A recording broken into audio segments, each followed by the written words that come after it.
Salutations! Welcome to Pod Mortem. I'm Travis Hunter, joined as always by my co-host, my sister, and my brother-in-law. Hi, I'm Reneé Hunter Vasquez. Hi, I'm John Paul Vasquez. This week, we're broadcasting live from the Tanz Academy discussing the 1977 horror classic, Suspiria. This film was written and directed by Dario Argento from a screenplay by Argento and Daria Nicolodi. Drawing inspiration from Suspiria de Profundis, a collection of essays from 1845 by Thomas de Quincey, Suspiria combines elements of the supernatural and the occult with graphic violence and a dazzling visual style. With amazing use of color, a remarkably spooky score, and Argento's skilled direction, this film has proven incredibly influential across a variety of genres and is widely considered a horror classic. This film was recommended to us by friends of the show, Anthony Jerome M., Carly, and Macy McDonald. We'd like to thank them all for their support of the show, as well as this suggestion. So, Suspiria, what were your first impressions on the film? I really enjoyed how everything was turned up. Yeah. The sound effects were like there. The music, the light, like everything was like at a higher level than it needed to be. Not in a bad way, but Right. you know what I mean? Like it was like, oh shit, we're in this. I did like this movie. You know what I mean? It was, I feel like this, if this is, I'm not sure. I know you do like the Giallo films, and I'm not sure if this is exactly what it is, but I feel like if that's what it is, this and like B horror are like two front tires of the same car, and that's not a bad thing. You know what I mean? You know, we're front wheel driving this motherfucker. But I did enjoy the not so seriousness of it. You know what I mean? Like it's a movie. This is what we're doing. Yes. You know what I mean? Very artsy, kind of. Absolutely. Okay, yeah. I did enjoy one of the scenes where it's like, it looks like a art setup. Yes. Like, and I was like, okay. I was like, all right. I was like, I dig it. You know what I mean? But I did like this movie. It wasn't bad. I was mildly concerned because a movie like this, I feel like it's you either you love it or you hate it. Right. And I don't really see a lot of people saying, oh, Suspiria, it's all right. Yeah. You know? No. You know what? And I know it's bad to... I don't want to compare it like Silent Night, Deadly Night, but you know how like they were like, they turned it up so much. It was like, I was like, this is great. That's kind of how this was. So it was like, this is turned up. You know what I mean? It's like, all right, what are you guys going to do next? You know, well, there is some things, some nitpick things that I do have about it. But overall, it's a pretty fun movie. I did enjoy it. I don't know if fun's the word for it, but you know what I mean? I was entertained by it. You know what I mean? Yeah. Like I said, everything is turned up, and that's not a problem. Now I'm going to have the warm side of the door stuck in my head for the rest of the day. I love that movie. I never knew anything about it. No. No, I watched this for the first time last year, I think, because I was taking a film class and we had to write a paper on a film that we'd never seen before that we had been wanting to watch. Right. And I was like, I can't think of one. Like, there's so many, but because I'm a fucking Gemini and I can't make a decision. But he was like, do Suspiria. And I was like, okay. So he brings me the Blu-ray. He's like, you know, super excited about it. And I enjoyed it. I can't say that I've seen anything like it before, right? But like hearing you kind of equate it to B movies, and I don't want T to like, you know, jump me after the show or anything, but I think it's that same level of if we don't fully commit to this, it's not gonna work, Right? Yeah. And it's not, I'm not saying that it's the same thing, but it has that same energy of like, oh no, we're fucking doing this and we're doing it like this. And this is just what it's going to be. What it is. Either you're here for the ride. You're on board or you're not. Like, that's the thing. Yeah. And I feel like we had talked a lot about style versus substance when we covered The Love Witch. And I feel like there is a story here. It's not fully, for me, I know, spoiler alert if you didn't listen to that episode, but I found The Love Witch to be a beautiful film that had nothing, you know, going for it deeper. Not nothing, almost nothing, okay? So I feel like there's a very interesting story there, kind of a mystery that's unraveling. There's some tension, some suspense. Yeah.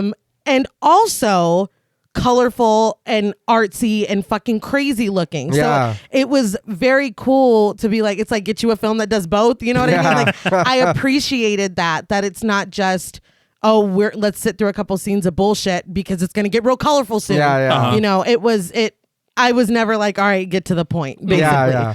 But it's visually crazy. And you talk a lot about giallo films. Like John Paul said, I'm also ignorant. I don't really fully no, I get it confused with gelato. I don't and then you get hungry. And then I'm hungry. It's a whole fucking thing. I don't know if this is really indicative of what giallo is, but I enjoyed this. So it is a little confusing because it's a massive debate that goes on with Suspiria in particular. Right. Like, is it or is it not? Exactly. The thing is that Argento comes from making giallo films. Right. Deep Red, The Bird with the Crystal Plumage. He made a ton of them. And then he kind of moved out of that to make Suspiria with a ton of giallo elements. Right. But because it's not like a detective crime like slasher almost. So all of giallo, they're basically like slasher films for the most part that have like a mystery element. Right. So you see that this has a mystery element, but because there's so much supernatural shit, people don't consider it a giallo film. Interesting. That's weird. Yeah, it's a big debate. All right. But regardless of that label, it comes as no surprise to anyone, I would say, but this is one of my favorite films of all time. Yeah, no, we know. Okay. Did you were all say just silently nodding. Keep going. Did you say why we're covering this? Oh, okay. So my birthday was on April 21st. And we started doing this thing where we all get to kind of pick a film that comes into proximity with our birthday. Yeah. Whenever we're releasing an episode. During the month. Yeah. Yeah. And so the second that we decided to do that and we were making the schedule, I was like, oh, Suspiria. Yeah, no, it's been on the books for a while. Yeah. I was like, that has to happen. My experience with this film is that I had always heard of it. And I hadn't watched it until maybe like 3-4 years ago, which is honestly pretty late for how much we love horror. Right. Yeah. Kind of surprising that it just never. Yeah, it's not like this is a newer film. No. Yeah. So I watched it for the first time and I watched it at night and all these colors are just blasting at me in the dark. And I'm just like, I fell in love. Yeah. And it's so surreal and interesting. It does have that mystery element. It does have, dude, I swear to God, there is one scene that the gore actually shocked me. Yeah. I mean, they go there a couple times. But it's unbelievable. And I will say, this may seem unrelated at the start, but hear me out. There was an eyewitness to the Mothman in Point Pleasant, West Virginia. All right. And they asked her, they're like, what did you see? And she said, his eyes. It was red like you never saw red. And I'm like, that's Suspiria. And so that always stuck with me. Yeah. And I was like, if anybody ever asked me to describe Suspiria, I have to talk about the Mothman. Have you ever seen the Mothman? But for me, this is one of the many films because you hear a lot, especially when it comes to like award season, horror films never getting their due. If you have somebody who in your life says that horror is not an art form, show them Suspiria. And why are they in your life? Yeah, first of all, tell them that you hate them. And they're banned from ever speaking to you again. But also recommend Suspiria. But I did want to talk about the ideas that came to Argento that actually inspired him to make this film, because I think it's very interesting. He had just come off of Deep Red, which I mentioned was a giallo film. And I think he, in an interview, had said that he kind of got tired of doing the same genre over and over.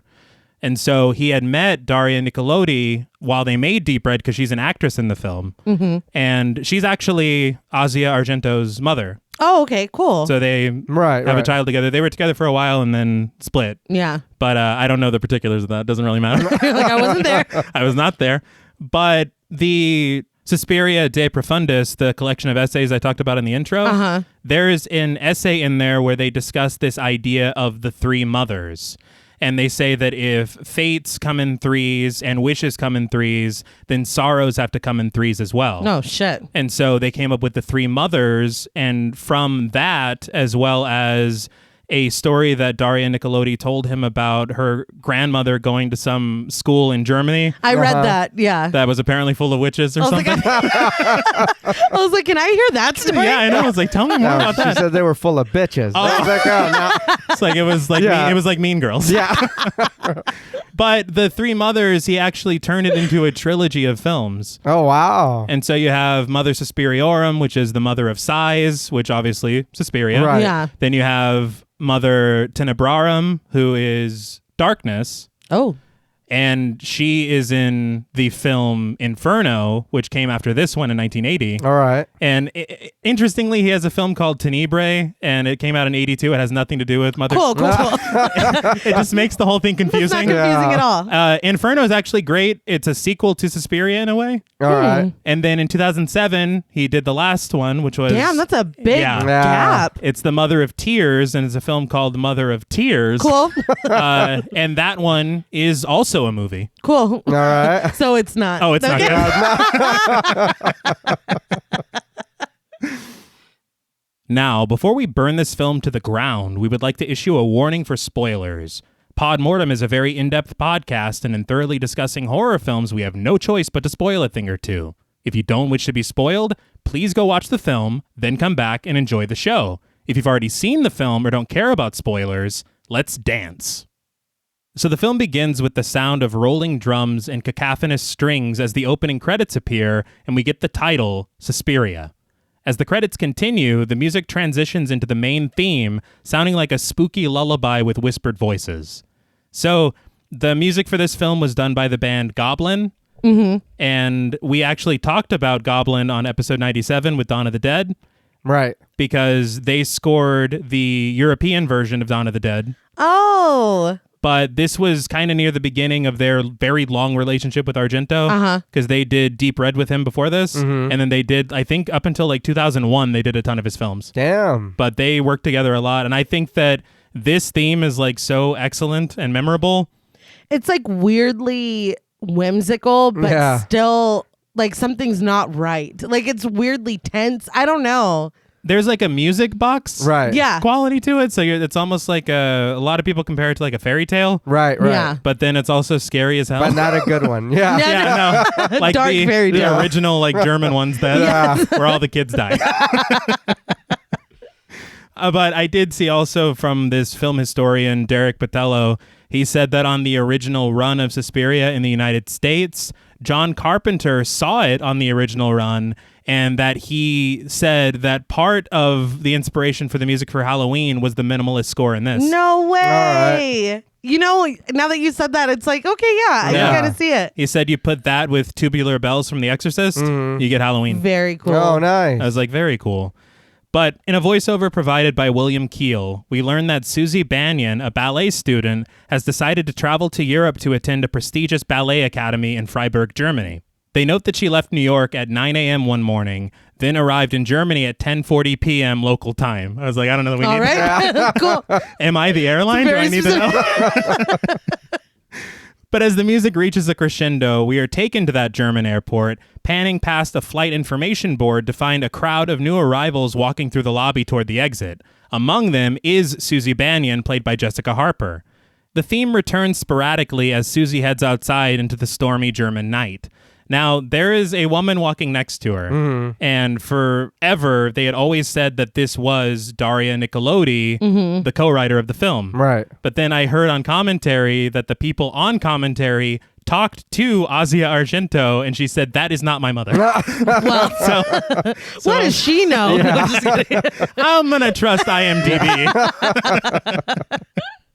But I have to call out, I love that the theme keeps like returning, like I was gonna say, can she only hear the music? It's like- because it would cut on when you'd see her, and then or like when she's walking, and then when you'd see her, it'd go away, and I was like, wait, what the fuck is what's happening? like, am I the only one? But it seemed to be happening when the door would open. Yeah. And so I was like, are they saying the airport's safe, but what she's about to go to? My next note is, why did the opening and closing of those airport doors feel so ominous? I didn't like it. Because it did, and now that maybe it was the pairing with the music where it's like, there's some shit out there. Because I felt it. Yes. But she's carrying her bags, and she walks through the rain and tries to hail a taxi. Several cars just pass her by as she is continuing to get soaked. A car finally stops, and Suzy asks the taxi driver, played by Fulvio Mingozzi, if he can help her with her bags. Dude just sits there. I laughed out loud. She's like, can you give me a hand? He does not move. No. He's like, can no. I? Yes. Am I going to? No. But the way that she just threw her bags down and then ran to the middle of the street, I'm like, I know it said she was from America. You can't be doing that in America either. I'm like, where are you from that's... But in all fairness, I mean, if I'm super young and I'm traveling overseas for the first time, I don't know how to hail it. I've never hailed a taxi in my life. I'm talking about her abandoning her bags. Well, I mean, it is raining. I'm sure she's just panicking. She's like, please, somebody I know, but in America, you would turn back around and then shits are gone. Yeah. Are people just waiting? Yeah. I hope she puts those down. They wait outside the airport for that. God damn. What a terrible... Don't give anyone any ideas. But Suzy grabs her things and shoves them in the cab before getting inside herself. He asks where she'd like to go, and twice she tells him Escherstrasse. He does not get it, so she shows him a piece of paper with the address on it, and he's like, oh, Escherstrasse. You knew exactly what you said. I was like, this dude's a dick. I was very not a fan of this guy from... But we learned something more about him in a second that only makes me like him even less. Yeah. But they take off. And from the start, I already have to call out, we already see that there is dubbing going on. Right. We talked a bunch in the past, actually on Talk Mortem on Patreon, about how in Italian filmmaking at the time, they relied on dubbing rather than the audio recorded on set. And I think, in all fairness, of all the dubbing I've seen, I think that this one is definitely one of the better Italian films for it. Really? Yeah, because I've seen some where it's like very just every single line is very obviously. Yeah. But there are times watching this film that I'm like, is that? It does sync up sometimes, yeah. But I mean, I can't say for sure. Yeah. But I did laugh because there's a flash of lightning, and I don't know. He says that it's intentional, but I don't see any point for having this here. But in a flash of lightning, you see Dario Argento, and he's laughing like a madman. But as he's like, yeah, I'm he's like, no, I totally. But as the theme returns, Suzy dries her face with a cloth as an array of colorful light and flashes of lightning beam through the car windows. I'll try to keep this to a minimum. Just give one blanket. This is beautiful. The cinematographer was Luciano Tovoli, and he actually, I read in American Cinematographer magazine, he was not into horror films like at all, and he had actually never seen an Argento film before this. And so Argento became a fan of his from a movie that he shot called The Passenger. All right. Oh, wow. And so he's really clamoring to get this guy on board, and he is hesitant. And then I guess that he had heard some people like rushing in a hurry to see an Argento film that was playing. Yeah. And he's like, well, if a lot of people are going, this guy's the real deal. But long story short, he came on board. Yeah. And I'm very glad that he did. Another thing very quickly about the cinematography, there is kind of a myth that this was shot on Technicolor.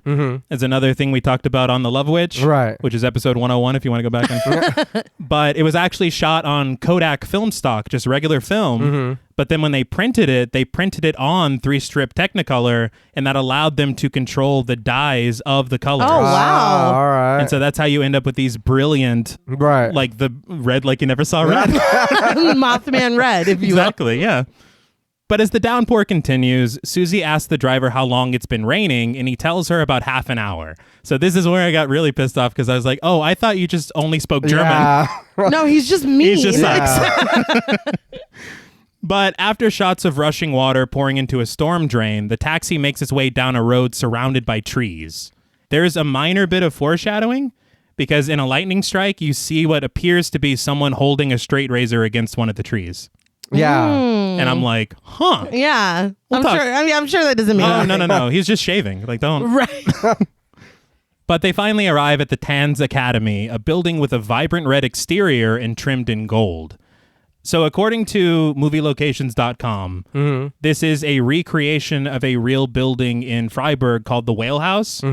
And they actually built this on a soundstage in Rome. Oh, shit. I always thought it was the real building. It looks like a real building. And it's like stunning. Yeah. It is. Like, I see why they chose this one. Yeah. There's even like a nameplate on the real building, and they did the nameplate here. I was like, God Yeah. damn. They're like, no, this is what it is. Faithful as fuck.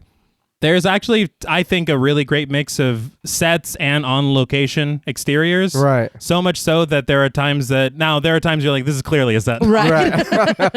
But there are times that you can't tell. Yeah. And it's pretty impressive.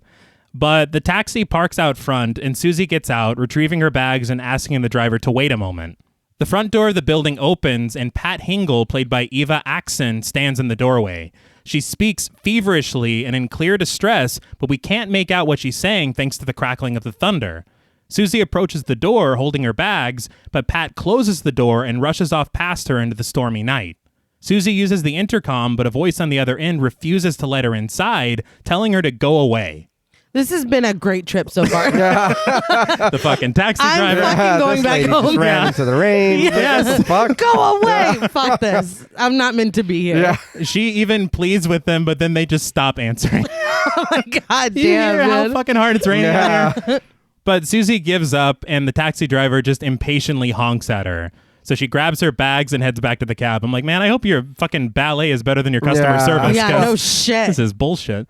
But I laughed because, again, he didn't even help her with her bags. Yeah. He's not. He's not going to. Yeah. That's never going to happen. Yeah. Like, this is his whole character. Does he have the There's same no arc. Yeah. fucking disease as the witch from The Wizard of Oz? He's like, oh, He cannot be no. touched by the rain. But the driver heads back the way they came, and through the trees, Suzy sees Pat making her way through the woods on foot.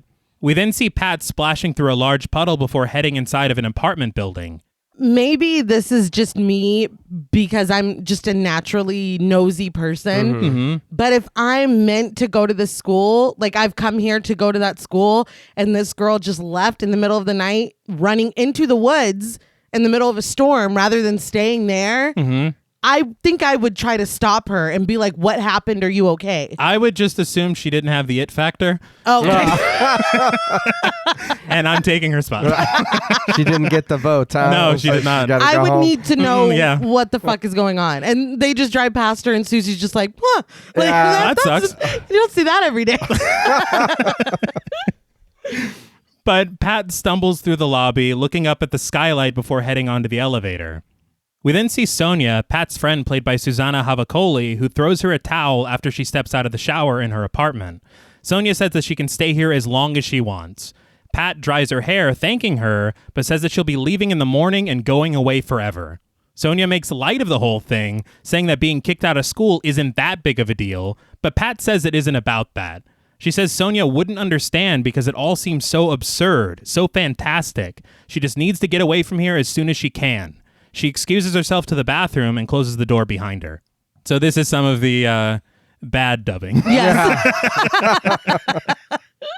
But, I mean, it's funny to me because there is a thing in almost like an element of Giallo films Right. where the drama is heightened. And so all these moments where they're really just having these random, normal conversations, Right. like her breathy, like, Yeah. it's very, it's very indicative. Everything's on an 11. Absolutely. But as Pat stands in the middle of the bathroom trying to get her mind right, the bathroom window blows open on its own, startling her.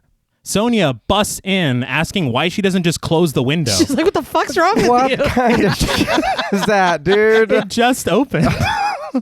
Don't climb up my ass Yeah. like it just happened. What the I got fuck? scared, man. You're my friend. I can stay as long as I want. I don't want to stay here anymore.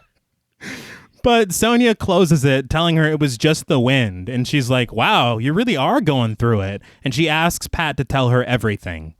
And I will say, I'm familiar with the sound of wind, Yeah. but we can also hear what can only be described as evil sighing. Yeah. Yeah, no, that's not Yeah. wind. Yeah, that I can't abide by. But Pat says that the window blowing open startled her, but Sonia obviously meant what happened earlier at the academy. Pat goes silent, so Sonia says that they can just talk about it later, leaving the bathroom and closing the door. Well, she's like, there's no use even trying to explain it to you. Yeah. I'm like, well, that's rude. Yeah. If you want my couch, I'm going to need the tea. Like, that's just the trade-off. That's the price. Yeah, I need to know what the fuck's going on. Plus, she had her like clothes still hanging outside. It's pouring. So you should probably bring those in. That is true. They're on a clothesline. Yeah, I forgot about the rain. It's like, these are Should not probably drying. bring those inside. Well, maybe it's also the washer. Yeah. But from outside the window, the camera presses in on Pat, the music growing frantic and full of howls and groans. Pat summons her courage, inching over to the window, only to see those clothes, as you said, just whipping in the wind on a clothesline. She turns to walk away, but can't help but take another glance through the glass to allay her fears. She then grabs a lamp from a nearby vanity and holds it up to the window. Suddenly, in the night, 2 yellow eyes appear. Pat gasps as they disappear. She leans in for a closer look, but a disgusting-looking arm crashes through the window, grabbing her by the hair and smashing her face into the glass. I'm like, why are you looking further? The eyes are enough. That's fucking more than enough. The eyes have it. Oh my God. She's that's like, enough. well, let me make sure I actually did see those eyes. You can clearly see the head. Absolutely. You see Yes. the outline. But Sonia hears the commotion, and she bangs on the door, begging to be let inside. Pat screams against the glass, the figure not letting her go. Her face pressed up against it was so... It's like disturbing. Yeah, I was uncomfortable. But Sonia bails out of her apartment, banging on neighbors' doors, screaming that there's a murderer in the building. Did she live in Patrick Bateman's apartment Yeah, building? I was like, how's nobody fucking hear any I don't of know. this? They're just like, yeah, so... Oh, they're doing it again. But Pat is then slammed through the glass and dragged onto the roof. Through blue and red light, we see the assailant stab her twice in the stomach. One thing that was always scary to me about this is that we see the person's arm, but she is swinging blindly as if she sees nothing. Yeah. And I don't like that. The arm is very hairy. Yes. There's black nail polish. Mm-hmm. I'm like, okay, I'm going to see those arms later. Like, I'm going to be able to identify all of these later. I'll remember those arms. I mean, we can continue. There's bits and pieces. How did she get up there? We'll talk. But Pat collapses against the wall as Sonia continues screaming through the hallway, banging on doors. Blood pours from Pat's mouth as she is stabbed once again. We see the figure place Pat on the skylight and wrap her with a thin white wire, grabbing it with a long-fingered hand with long black fingernails. Yes. I'm like, in my mind, just taking these notes. Yeah. And this will come up. Yes. I'm going to see that later. But the assailant stabs her several times in the chest, and in a close-up shot, we see her beating heart, which is promptly stabbed as well. It was fucking overkill. Like, oh shit. It's just like rude. Yeah, well, like you've done enough. I feel like it's true. I have to do my actual fucking heart. You fucked me up enough. My heart is visible. It's out. You don't need. That's bad enough. I don't think I've ever seen this in a film before. No. But Pat's head crashes through the skylight as Sonia runs downstairs just beneath it. The glass eventually gives way, sending shattered glass down to the floor below. The wire tears from the building's edge, snapping to cinch at a noose around Pat's neck, hanging her. The editing is amazing right there, because you see it whip from her to her throat, and it's just like, But her body twists slowly overhead, and the camera follows the blood dripping down her feet, panning over to reveal Sonia's dead body, impaled through the throat and face by the glass and metal from the skylight. She didn't even do anything. I mean, she was kind of rude about the window, but she didn't deserve all this. I don't think that's proportional. That's not fair. She literally was just trying to help. Right. This is such a quick ramp up from what we've seen so far. Right. Yes. And not to step on your script, but we go back to normality immediately after this. It snaps like a very interesting It's cut. just, I mean, it's like so incredibly brutal because we're there for the whole stabbing. Right. Mm-hmm. There's like not quick cuts or like, I don't know. It's like you're there. It's like you're in that moment. I don't know. It's hard to explain. I think the thing about it is because you don't often, at least not at this time, because slasher films hadn't really taken off. Right. And there's not like a shot of the knife like being raised or anything. Yeah. Like you just see her getting like stuck and then her reacting to every one of them. It's just like in a way weirdly realistic compared to what we normally see. Like, I know I'm not talking about the heart part because that was a lot. But I'm saying, like, we normally have rib cages. Right. When she's being attacked, it's very, I don't want to say undramatic, but it kind of is. Right. Like, now you'd see blood spraying out. I mean, even back then in most other films, this was just very like, oh, it's like, that's Are they too real. really killing that girl? I mean, it was 77, so maybe. I don't know. Like, maybe. For me, I mean, for my money, I'd say this is probably one of my favorite opening sequences in a horror film. It's great because it's so jarring. Yes. Like, I mean, clearly this girl, something happened. Right. She's running away. We don't expect her to be safe, but we weren't expecting this. No. Right, Immediately. I wasn't. No, not at all. No, I did. This was one of the art kind of when she's laying there. I was like, that just looks like art. Yes. And it looks good. Yeah. It looks real good. I still don't know how they got up there so fast, but I mean, you know. I mean, there's circumstances. But it was, I guess, like you said, because of how minimal the like. There's not shit flying everywhere. There's not techno music going, and then you're just like, oh shit. It's just like, damn. I was like, what the fuck? Yeah. But it does look good. I did enjoy this whole little sequence of what was going on there. I mean, she should have known because you could see the face behind the drawers or whatever was hanging there. You should have backed the fuck up. But don't go back to the window. No, never. Well, and it's funny because they're not on the first floor. No. So even if you saw eyes out there, that makes it even worse. Bad. So I did read that 6 minutes of this film had to be cut to get an R rating for releasing in the United States. Huh. And I would imagine a lot of that 6 minutes probably came from this. Yeah. But they did say on commentary that Fox actually created another distribution arm.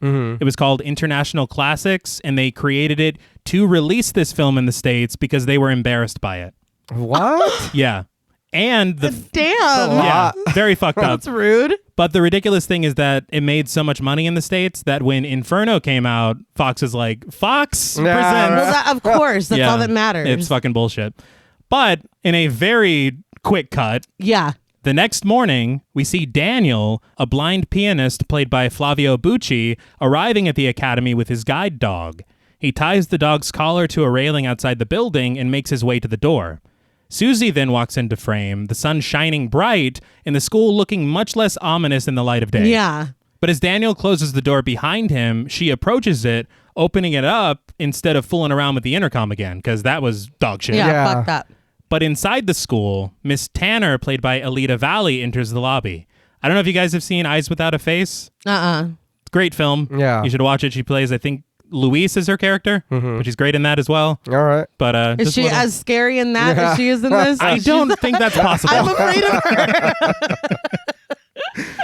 But workers, dancers, and higher-ups are scattered around the room. The wall's a deep blue velvet. Yeah. Yeah, I was like, this is a school? Yeah, I was like, what are you learning here, man?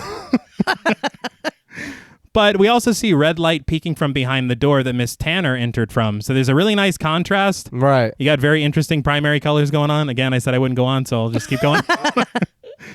But Miss Turner greets Daniel and immediately takes notice of Suzy, asking if she can help her. Suzy introduces herself, and Miss Tanner says that they were expecting her last night, and Suzy explains everything that happened the night before, so Miss Tanner apologizes for whoever refused to let her inside. The way it was just like, yeah, we were expecting you last night. I'm like, yeah, no. Everybody, I'm going home. Like, fuck this. Like, I have not met one nice. They're all so fucking mean. I'm not cut out for this. I'll tell you that right now. I'm going to go join Pat. Yeah. But Miss Tanner introduces herself as one of the instructors and welcomes Suzy to the academy. She then guides her to a group of people, introducing Suzy to Madame Blank, the school's vice directress played by Joan Bennett. She says Madame Blank used to be a very famous ballerina, and she has a old Hollywood vibe. Absolutely. Like, there is something very magnetic about her. Yes. I was like, keep talking. Like, her vibe, I don't know. Well, you can see people, and I know that if I were to talk to her, she would be full of stories. Absolutely. And I want to hear those stories. Yeah. But Madame Blank looks Suzy up and down and excuses herself from the group of gentlemen that she was visiting with before. I found the up and down look very interesting. Yeah. Yeah, and it kind of... Yeah. Yeah. But she walks with Suzy and Miss Turner, remarking that Suzy is very pretty. She very lightly comments that the men she was speaking with are policemen. Then she quickly changes the subject that she knew someone by the name of Banyan years ago in New York, which, as it turns out, was Suzy's Aunt Carol. Small world. Yeah, I guess. But Madame Blanc speaks very highly of Carol and says that she's delighted to have her niece here. She offers Suzy an official welcome on behalf of the directress, who actually isn't here currently and is traveling abroad somewhere. I'm sure that won't come up. Not at all. But Olga, a ballerina played by Barbara Magnolfi, walks by in the background thanking Miss Tanner for what we don't know, and even Miss Tanner looks a little confused. So I was like, why are we introducing her? What's going on? But Madame Blanc then tells Albert, her young nephew played by Jacopo Mariani, to wait for her upstairs. I gotta be honest. I'm already put off by Albert. I got nothing but bad vibes off Albert. No, he's clearly an evil child. They didn't even try to hide it. Like, did your nephew just escape from a haunted Victorian painting? I'm terrified. There's just a blank spot somewhere. But again, we always call it out when directors use people all the time, but he was actually in Argento's Deep Red before this. All right. I in my mind, Argento's like, oh, he's fucking creepy. Yeah, so we're gonna we can bring him back. keep using him. But she tells Suzy that she's very attached to Albert, but then gets to the point as the policemen are still waiting to talk to her. She says something awful happened last night.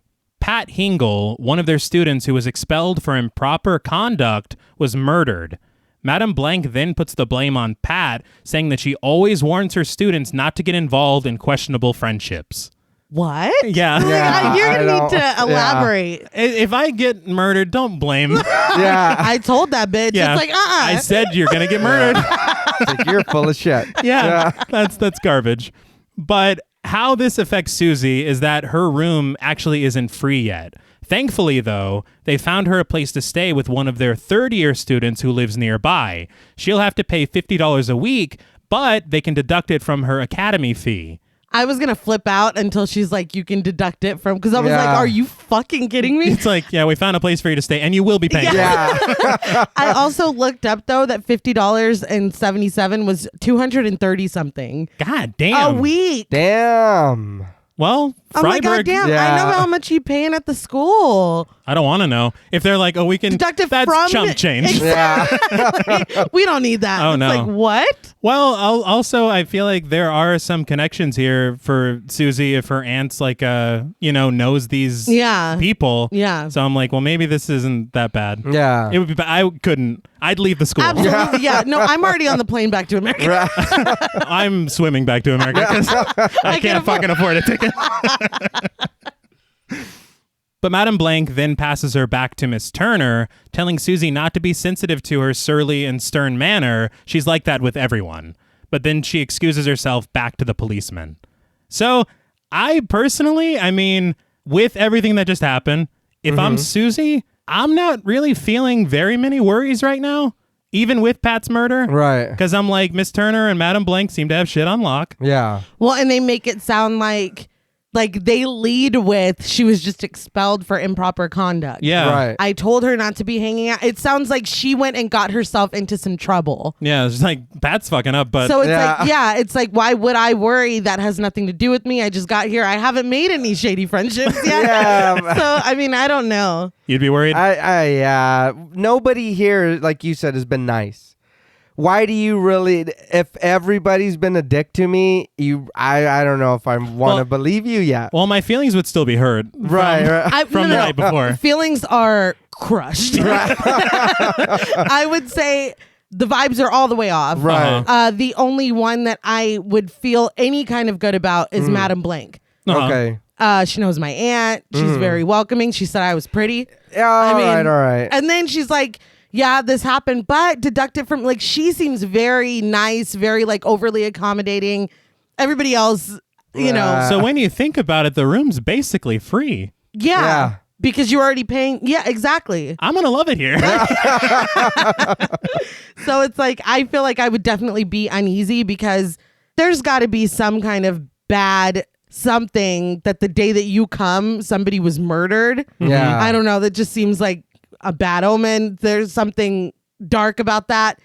I would be very apprehensive, but I feel like Madam Blank, I'd be like, okay, maybe this is going to be okay. I can see that, but I don't know. Still. No, it's scary as fuck. And then when, but you're related to that fucking kid? Yeah. I don't know. maybe Yeah, I am. that's weird. your nephew? The fuck? Yeah, did he just walk through that wall? But as Miss Turner takes Suzy up the staircase discussing the curriculum, Mark, played by Miguel Bosé, takes notice of Suzy and they kind of smile at each other. Ah, young love. Yeah. Remember what that was like? But Madame Blank returns to the police inspector, played by Giovanni Di Bernardo, and his 2 uncredited cohorts. So I will say, I keep saying Madame Blank because that's how Miss Tanner pronounced it. Yes. And I don't want my ass beat by Miss Tanner. Yeah. So we're going to say blank. So we're going to say Blank, but looking at it, it should be Blanc. Yeah. Because even Italian, I would imagine, but we'll just take her word for it.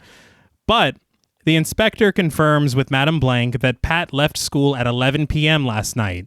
Suzy then interrupts from the staircase, saying that she actually did see a girl leaving when she arrived last night. Madame Blank tells the police that Suzy is a new student who just arrived and asks what the girl looked like. Her description matches Pat, which bolsters Madame Blank's story, and she's like, so you see, it really was 11. I love her eavesdropping and chiming in from the stairs. I was like, I wouldn't have said a word. Not one word. And I will say, because it makes me laugh, hilariously, the police never return. Yeah. They're like, all right. Like, it's good enough for us. But I know I said that I was feeling good if I'm Suzy, trusting Miss Tanner and Madame Blank. But whenever Madame Blank is like, so you see, it really was 11. Yeah. That's now weird. I'm a little suspicious. Yeah. That's strange. A nice school we had once, right? But Miss Tanner guides Suzy upstairs to continue the tour of the academy. She says that they don't teach students how to dance here because they assume they already know how. All right. I think is very strange for a dance academy, but I mean, what do I know? Whatever you say, Miss Tanner. Yeah, sure. But just then, they bump into Pavlos, the handyman played by Giuseppe Tranzocchi. According to the commentary, he had credits previous to this, but the rumor has it that Argento met him in a post office. All right. And cast him based on that. All right. Well, I mean, that's really cool until you hear what Miss Tanner's about to say. Yeah. Very true. And then I'd be like, maybe don't cast me on your if shit. I'm just going to be an asshole. Also gave me a false sense of being discovered as a child. Yeah. all the time. Nay and I would walk around the mall in All the time. San Angelo, Texas, like waiting for talent scouts. Just waiting. Yeah. Because it was going to fucking Absolutely. happen. Well, it didn't. So It still might. maybe we should have gone to the post office. But Pavlos smiles with very large teeth, and Miss Turner remarks that he is very ugly. I literally gasped. Yeah. I was like, you don't have to do Pavlos like that. No, to his face. Yeah. To his face, to a girl that she just met. Yeah. It's like, what the fuck is wrong with you? And now if I'm Suzy, my opinion's changing of Miss Tanner. Oh, no, I already had a bad opinion of Miss Tanner. Well, I was scared of her. That's different.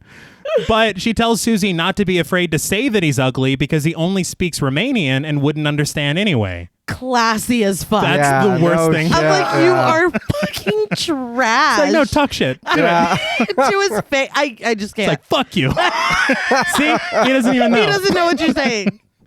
But she says then that he has a gorgeous smile and has been very handsome ever since he got his false teeth. Then she excuses him for him, and he continues downstairs past them. Just very rude. Incredibly rude. I was a little shook at the fact that Pavlos got all his teeth pulled out because he had gingivitis. Yeah. You can fix that. They did have Listerine in 77, didn't they? Like, It might have just been the gold one, but... Yeah. floss and use mouthwash, my Yeah. man. You don't And need it's to like, pull them out. No, and she says it straight up. She goes, he had the bottom ripped out in the morning and the top ripped out at night. I was like, And oh my also, God. Damn. If I tell you any of my business, are you going to rattle off my medical history Yeah. to just random people? They don't... This is none of my business. No. Can you show me where the locker room is, please? I came here to dance. I already know how. Yeah, because since you don't fucking teach that. But the positive things return when she tells her that they have an on-site swimming pool that she can use 24/7. That is exciting. It's very cool. Yeah. And we see later that swimming pool is the fucking shit. Yeah. I want it. But as they head inside the locker room, which is filled with dancers getting ready, a girl approaches Miss Tanner saying that she has something to tell her. What kind of shit is that? I don't know. And she says it very like it's like shifty. Yeah. I don't know. I have to tell you, I know I've been talking a lot about vibes already, but in this locker room, they're all the way off. No, yeah. As soon as we walk in here, I want to leave. Like, it's bad. No, it takes you back to almost like high school. Yeah. Right. And so now that we're here, I feel like because I did read this first on IMDb, and I know anything that we read there, you kind of have to take it with a grain of salt. But I did watch a lot of videos on YouTube, and they mentioned it as well. If this is completely wrong, just check me. But what I heard was that when this was written, they were all supposed to be like 12. that is correct. But they were like, you can't be doing this shit to children. Yeah. So they made them older, but they kept all the dialogue and stuff. There is a very funny moment because I saw an interview with Argento where he was talking about that. And he says, if you really pay attention, you can hear some of the dialogue that was left. And I'm like, you don't really have to pay that much. Do not at all. There are moments that are like, are you 12 years old? Because once I read that and heard that, something kind of clicked for me. And I was like, that makes so much sense because of the way that they act with each other, it is extremely childlike. It is. Yeah. And we're going to get to something in a moment where I was like, what the fuck is going on? That was the moment that you really had to pay attention. Otherwise you'd miss it. But to me, that just made a lot more sense because if you imagine this with younger children, really. Especially this scene. Yeah. It's like, okay, that makes a lot of sense. It does here, yeah. Yes. But Olga, who we met briefly as she was walking behind Mrs. Tanner earlier, she is behind a shelf and she calls the girl a tattletale, and the girl's like, who said that? Even though she's right there. Yeah. It was Olga. But Miss Tanner puts a stop to all of it, introducing them all to Suzy and pointing Suzy to her locker. She says she can find everything there except for shoes, which she'll have to borrow from someone who has an extra pair. I thought it was strange that Suzy didn't bring shoes. Yeah, well, I mean, she didn't even know if she's going to be let inside. I guess, but this feels really like you better already know how to dance. Yeah. It feels very BYOS. You would think, what, bring your own shit? Your shoes. One would think that she's like, oh, you don't have shoes? You're not cut out for the Tans Academy. Exactly. That's what, especially Miss Tanner. Like, she seems very no nonsense. It's like why did you come at all if you didn't come prepared? Like, that's what I get from her. It's like if you showed up on Hell's Kitchen without your chef knife. Oh, yeah. Gordon's going to send you right the You're hanging up your chef's coat immediately. The fucking frame light's on fire. He just wasn't prepared. But Miss Tanner tells the girl to hurry up and get changed and says that she'll be waiting for them in the red room. Now, this being Suspiria, that could be any one of these rooms. Right. Yeah. But as soon as Miss Tanner leaves, Olga starts cracking wise to the laughter of the other girls. Olga then approaches Suzy, and we learn that she's the third-year student that Suzy will be staying with. Olga then reminds her of the $50 per week and says that Suzy will have to pay in advance. Like, damn. Yeah. It was pretty fucked up. Yeah. And Suzy's like, what, you don't trust? And then she says something along the lines of, that's just how all people are here. Yeah. Yeah, that's how we do it here. It's like, fuck. damn. Yeah. Fuck. Well, yeah. But she walks off all snarky, and Suzy asks a blonde dancer if she can borrow a pair of shoes. The dancer tries to sell them to her for 15 marks. Yeah. I said borrow. Yes. Yeah, and but- that mean lady told me to borrow. Exactly. If you got a problem, take it up with Yeah, fucking Miss but Tanner, that's the man. way people are. Exactly. Just told you. Yeah, you just learned that. Suzy says that she's only interested in borrowing them for the day. She has her own shoes, and the dancer like reluctantly allows it. Yeah. But she's like, don't forget to give them back. So I said borrow. Yes. God Do damn. words mean the same thing here? But she sits down to put them on, accidentally knocking over a purse belonging to Sarah, played by Stefania Cassini. Sarah collects her belongings back into her purse, including a vintage lighter with a clock face on it and a fairly full money clip. She asks Suzy if they shook her up with all the talk about money, saying that it shook her up in the beginning, but then she realized it's a common habit here. So we see the stuff on the ground, and your eyes are supposed to be drawn to the money, because that's what we're just talking about. Yeah. But that lighter is so important in this film. Yeah. And it's a very slight hint. I just thought it was very smart filmmaking. But this is when Olga sidles up next to Suzy, addressing the two girls. Suzy, Sarah. She says that she once heard somewhere that names beginning with the letter S are the names of snakes. Olga begins to hiss at Sarah as Sarah angrily sticks her tongue out at Olga over and over. Now, I was paying very close attention to this. I feel like this may be leftover dialogue from when they were supposed to be kids. I don't think so. I was like, oh, this is going to be a great time. Poor Suzy is just fucking sitting there. Dude, she sat in the middle of them, too. Yeah, that was my first note, was how old are these girls? Yes. But thinking about it now, then that would explain why she's borrow some from somebody else and not just hey, you don't got shoes, fuck out of here. You know what I mean? Because you can't just kick the kid out. That is true. But it was, I don't know, this felt very weird. I was like, I hope this is not what's happening. Can we leave this here? My thing is, I've never seen anybody stick their tongue out angrily. Yeah. It's usually very playful. She's like, But I was like, God damn. She was fucking pissed. She was. She did not take that well at all.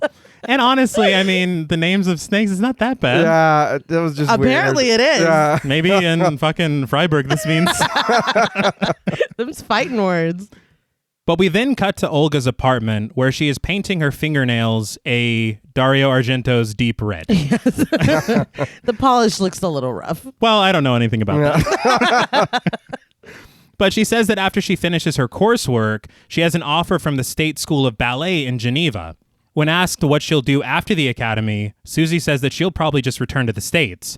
But she thanks Olga for the room and says that it's very pretty. I want to point out the wallpaper. Yeah. It's pretty great. It's fantastic. The production designer was a guy by the name of Giuseppe Bassan, and I think that the work he does in this film is just brilliant. Yeah. Every room has character, and the school itself, even the fucking hallways. Oh, yeah. It's very well done. But Olga says that she's glad she likes the room, and that she thinks the two of them will get along quite well. Suzy's like, even though I have the name of a snake? What happened to all that snake energy back in the background? You were very clear about that. You were hissing at us. You couldn't have been more. But Olga says that she was just joking around, and she hopes that Suzy isn't as touchy as Sarah, because Sarah took it pretty hard. But the phone rings, and Olga answers it. Suzy then heads to the front door where she is met by Mark, who is delivering her bags. She thanks him and asks if he wants to stay for a minute, but he says that he has to get back to the academy, which is actually where he lives, because apparently they get very pissed off if you're late for dinner. Yeah, I don't like that. No. No. And the way that he is so no, I can't stay. He's like, don't fucking touch me. I gotta go back. Fucking jumps out the window. Yeah. Crashes through. I was like, oh shit. It's very serious. He'll be fine. Like, Yeah, what it's no the big fuck? deal. He does that all the time. Yeah, he just enjoys the salad, man. What can I say? But he does. He sticks to his guns because she asks him again, but he does give a kind goodbye to Suzy and Olga before leaving. It's more than a kind goodbye. This is he's making the eyes. Oh, he is. There was no subtlety at all. Yeah. It's like, okay. Well, everything's on an 11. Yes. It's like, I'm in love with Suzy. But I cannot stay. Yes, they will beat my ass. But Olga remarks that Suzy has caught one, saying that Mark was even blushing. But she says that Mark doesn't have any money, and that's why Miss Tanner keeps him under her thumb with 1,001 chores to do. The way she says it, he's cute, but he's broke as shit. Yeah. It's like, okay. She even does the money sign. Yeah. She's like, Thanks. But she tells the person on the phone to give her some time to think something over before hanging up. Speaking to Suzy again, she says that Mark is really cute and that Pat liked him a lot. She says it's a shame what happened to her and remembers Suzy saw her shortly before she was killed. Suzy confirms this, saying that Pat was acting strange and mumbling to herself. Olga says that Pat felt terrible about being expelled, but that she deserved it. Pat was always causing trouble. What did she do? Yeah. I don't know. I was like, Someone needs to elaborate. is this just the party line? Right. Is this what we have to say? I Or is don't this, know. was Pat really fucking up? I don't know. I'd like to know. But Suzy remembers her brief encounter with Pat, remembering a little more this time around. She remembers Pat saying the word secret and either iris or lilac, some type of flower. Olga's like, secret flower? What's that supposed to mean? It's funny because, like, as time goes on, my memory gets worse. Yeah. Well, this is a... Susie's amazing. She's not like us, man. I will say that I did read that this is I've only seen like maybe 5 Argento films, but they say that this is a plot device he uses a lot where the memory Remembering comes back. more. Yeah. Yeah, over time. Brains in the 70s were For sure. different. just they're impressive. But Olga says that Pat was a busybody and it would have been very easy for her to find out dirt on any of them. So I was like, all right, the plot thickens. Right? And this is where I'm kind of getting like Giallo vibes because we kind of have a murder mystery. Right. Yeah. We don't Because know. it's like, what did she find out Yeah. that Yeah. she got killed for? And who killed her. Yeah. Right. So, I mean, there's a lot of... But we cut to the next day at dance practice in the Red Room. A piano plays as various dancers gracefully move around the room. I was like, I guess we're all just doing our own thing. Yeah. It's really do what you feel like I going on. guess. Yeah. I think that's the thing is that despite the fact that they are a dance academy, Yeah. we never really see them practicing for anything specifically. No. Yeah. There's not like a big show at the end of the, Yeah. No. the end of the semester or We're whatever. just fucking around. So yeah, we're just, you guys already know how to dance. Right. Yeah. So dance. Yeah. They're like shooting at their feet. But Sarah catches up with Suzy, asking her how she likes the room at Olga's. Miss Tanner then enters the room, alerting 8 dancers whose names were on this morning's list to join her in the yellow room. Madame Blank then enters, approaching Suzy to tell her that the room in the academy is now ready and she can move in whenever she wants. Suzy, however, would prefer to stay at Olga's, drawing very passive ire from Madame Blank, who tells her, if that's what you want, then so be it, before walking off. I was like, how was that hostile and passive aggressive at the same time? Yeah. I think it was the way she turned, I was like, Right. God damn. because her tone was very even. Yeah. But when she like whipped her head around, I'm like, oh, she's pissed. Yeah. But is that a bad thing that she wants to stay over there? Or? I don't mean, think so. I mean, it's her preference and she's paying for it. Yeah. yeah, I don't know. But then it kind of puts you in the mind of ulterior motives. Why do you want Suzy so close? So badly. Yeah. Yeah, and that you're like, fuck. Yeah. But Miss Tanner sees it all and tells Sarah to excuse herself and then compliments Suzy for being so strong-willed. Because she's like, I guess, or something like, it's clear that once you've made up your mind, nothing will change it. Yeah. Yeah. It's like she mentioned it once and I said no thanks. Yeah. Like you're acting like they're like, we'll give you $1,000. It's like, it wasn't It's like, no? Yeah. Did you see that wallpaper? exquisite. It's amazing.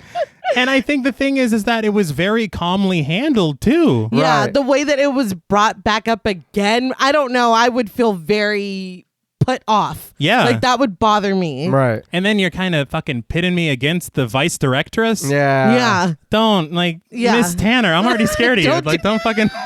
I'm terrified Jesus already. Christ. But Miss Tanner heads off to the yellow room, and Suzy heads out into the hallway. In the hallway, the eerie theme begins to play as Suzy encounters Albert and Cook, played by Franca Scagnetti. Cook is shining a sharp-looking piece of metal, the point of it catching the light and shining directly at Suzy. I don't know what this is. Okay, I was really hoping you did. I assume it's a piece, like it's some kind of cutlery maybe. Yeah. But it looks like a weapon. Yeah. I was like, what the fuck is going on? I don't like what's going on. No. And Yeah. then the fucking little shit Albert's just smiling. Well, he's a ghost. So. And he's from maybe that was his pose from the painting that he leapt out of. But we hear a voice, possibly in the score because we've heard it before, just shout, "Witch." Yeah. I was like, oh, so that's what's that's what's going on. So is that what the light in the eyes was for? I don't know, Possibly. just- It's funny because I watched this with subtitles to get everything proper. yeah. And this is the only time I believe that when witch is shouted, it says voice witch. So I was like, but I've heard it like 10 times before. But Suzy begins to look a little worse for wear, grabbing her head and using the wall to guide herself through the hallway. There is a cool moment of symbolism because as she continues down the hall, she's brightly lit, but then she dips into shadows, and it's almost like, oh, so this is the... a descent. Exactly. Yeah. Like the turning point. But interestingly as well, on commentary and in that Argento interview, they said that they made the doors very tall and they put the handles toward the middle of the door Right. so that it would appear that the actresses were smaller as they walked through the hall. And it kind of put me in the mind of like Alice in Wonderland. Yeah. Argento's like, they are children. Yeah. You can make me cast adults. He's like, yeah, I'm getting my fucking way. So that's how today ends, all right?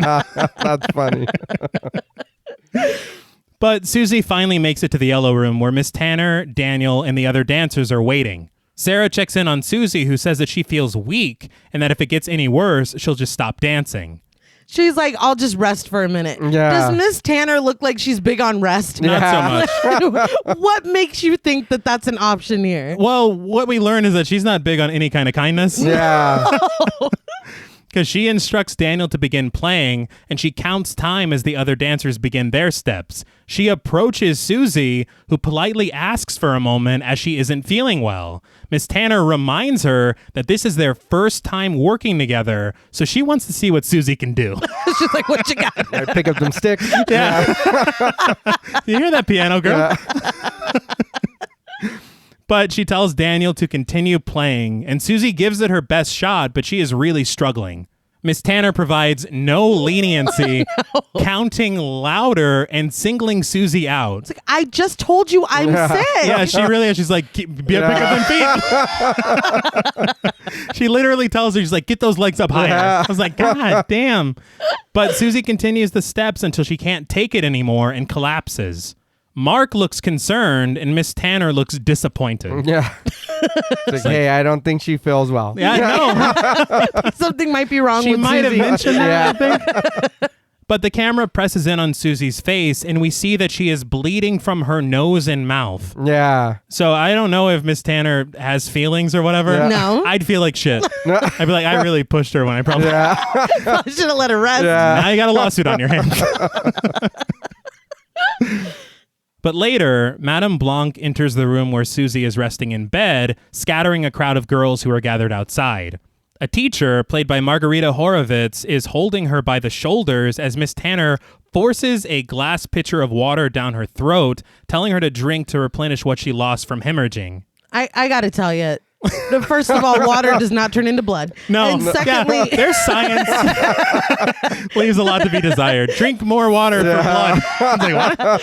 secondly, this bedside manner needs a lot of work. Yeah. No shit. It's clanking up against her teeth. I was like, oh, fuck. Horrible.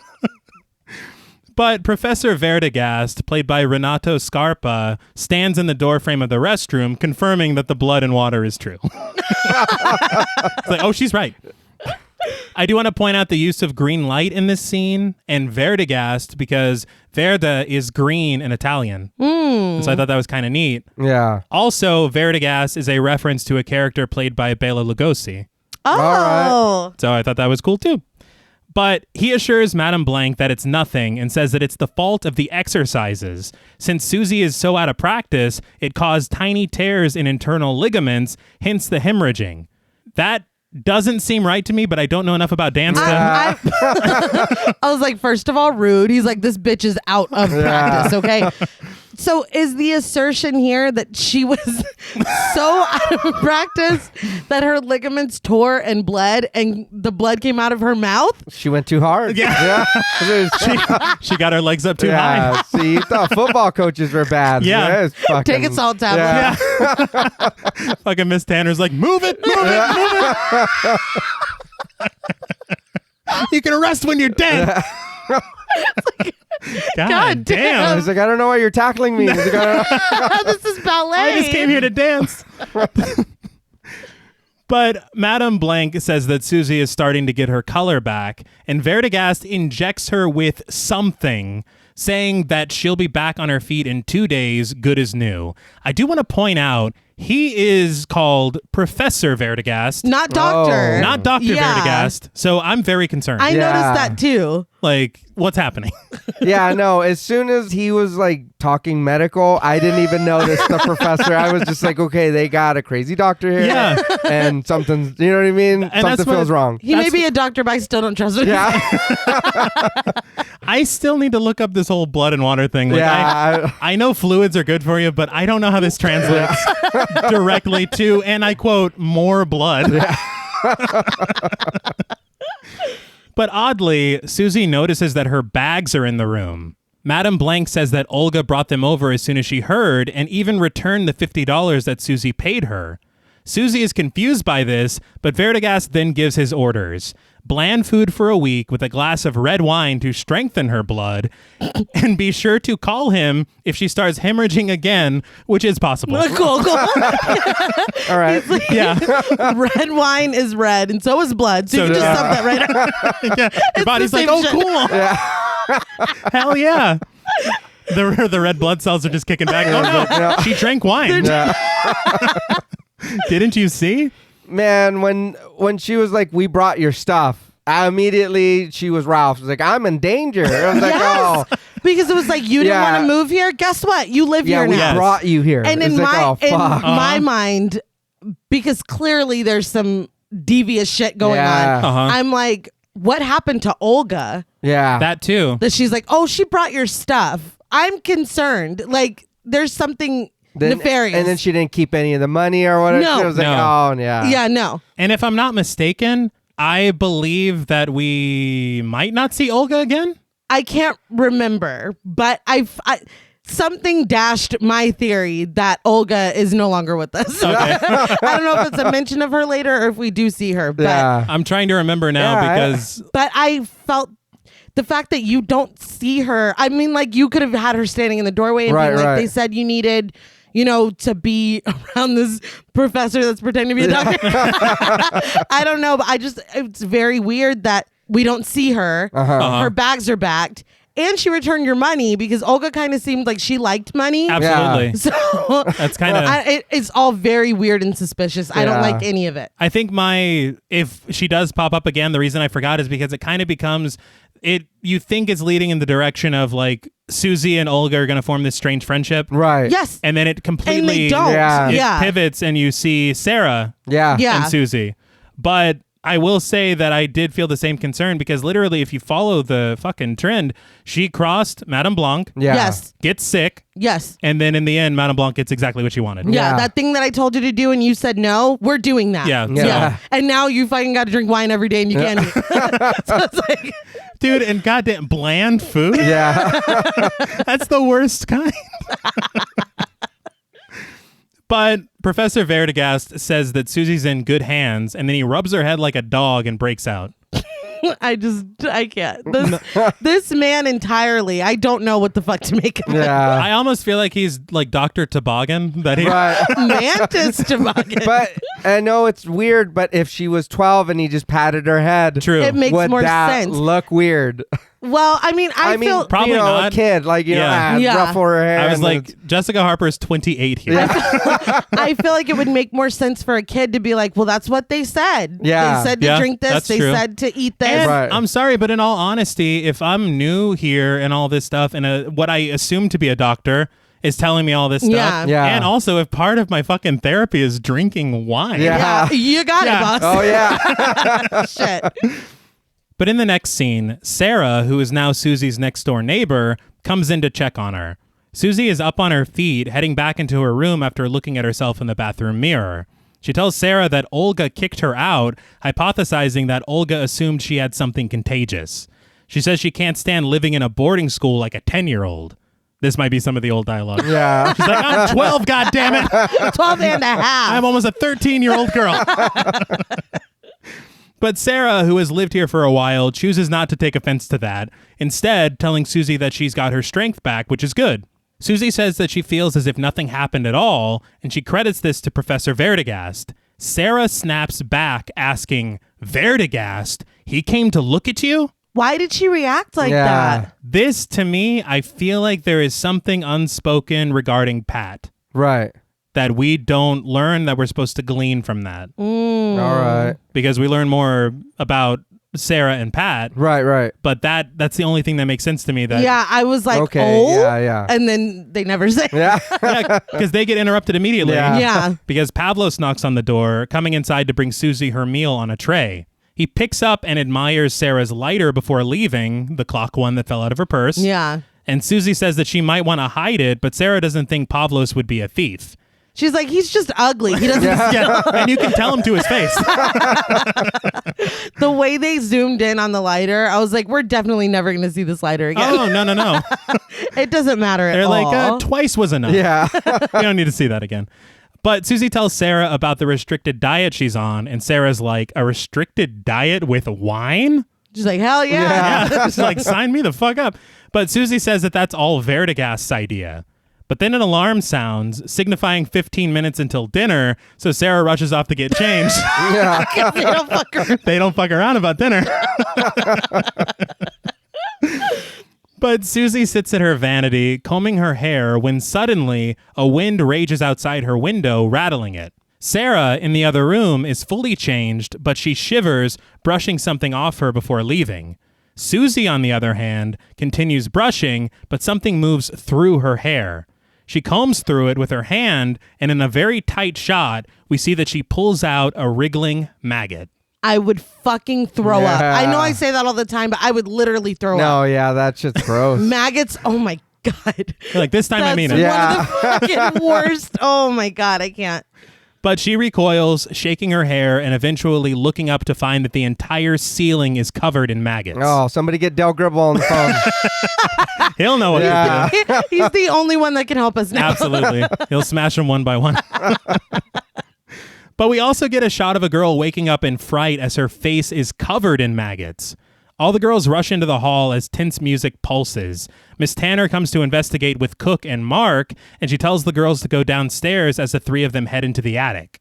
Bathed in blue light, they crunch over the maggot-covered floor to discover a crate full of spoiled food, absolutely full to the brim with maggots living their absolute best life. Oh yeah, no, they're having a great time. Miss Tanner does not give a fuck. The way that she like stomped over there and opened up. I would be so terrified. There's a dead body in there. I'm positive. Like I would be so scared to see what was in that trunk. I think that the maggots are also scared of her. Yeah. They're like, I'm sorry. Yeah, please don't. We were just very hungry. We're late for dinner.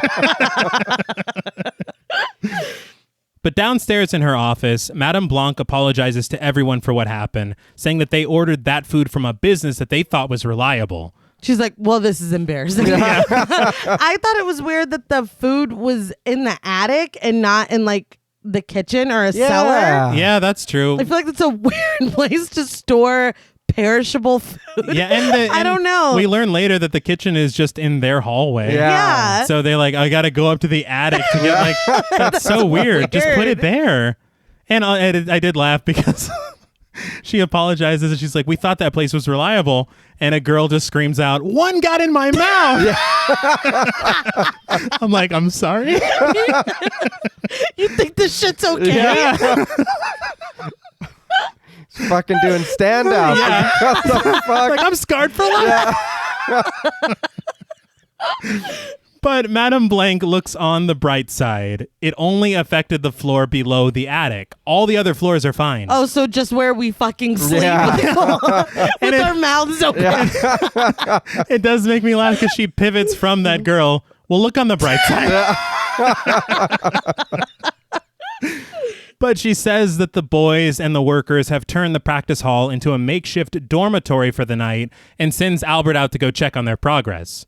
She says that she understands that some of the girls would rather stay in a hotel, but it's already very late and it'll only be for one night. She's like, I don't know if you know how I feel about people sleeping off ground. If Madame Blanc has one pet peeve. She does not like it. No. I will say that Madame Blanc's office is uniquely decorated. Yeah. There is interesting decor on the wall. Mm-hmm. I'll leave it there. Yes. But we see the practice hall now filled with beds and the walls draped in white sheets. I would fucking hate this. No, Really? yeah. It's for one night. Hey, Oh my dude, God. Okay, fine. Go sleep in your maggot bed then. I'm not saying that the maggot bed is better. Yeah. I would hate this. So you're like, Yeah. both options suck. Yeah, fucking hot morning breath and night farts all night. Yeah, It's horrible. I'm very confused. How up on these people are you? Well, Those beds were, no, they were. for me, they were too close. They were a little Yeah. close, but I don't think you're going to be smelling their breath. But it's collective breath. I don't know. I don't like it. I disagree. I had to go through a similar kind of situation. Oh, yeah? When I passed through Lubbock, we had to sleep in a rec room, and it was like that. Oh, shit. All the mats next to each other. It sucked. Did it stink? Oh, no, yeah. I no, fucking yeah. told you. Look, all right. I didn't know we had I mean, someone with firsthand experience. Well, I mean, where I wasn't a school. I mean, it was a type of school. But, Right. I mean, so maybe I'm sure they had showers and they were fine. Uh-huh. But, yeah, no, it still gets kind of hot. I don't think I would be sleeping. It'd be fun if we're all like staying up and talking Yeah. and playing games and stuff. Well, I mean, I feel like this vibe is kind of like a sleepover with the Yeah, tent almost. yeah, that's you stay up, watch movies, play, do the fucking cootie catcher. Uh-huh. That's Yeah, great. I don't But think. I don't think I could sleep. Well, instead of TV, we got very Hot bright breath? red lights. Very conducive to a good night's sleep. Yeah, have you ever slept in an oven or anything? When Kenny Rogers chicken moved. Exactly. It's very warm and comfortable. But later that night, the girls have filled all the beds and morale is surprisingly high after what they just experienced. They're probably like running on adrenaline. But Madame Blank even says that she and the other teachers will be staying in here with them. Sarah says that all the teachers live in town and usually leave after dinner at 9:30 like clockwork, so this is a big deal. Madame Blank then bids them goodnight and shuts off the lights. Red light peers through the makeshift drapes, and we see silhouettes of the staff's beds and sleeping arrangements. Mark also peers over the drapes, blowing a kiss to Suzy, who smiles.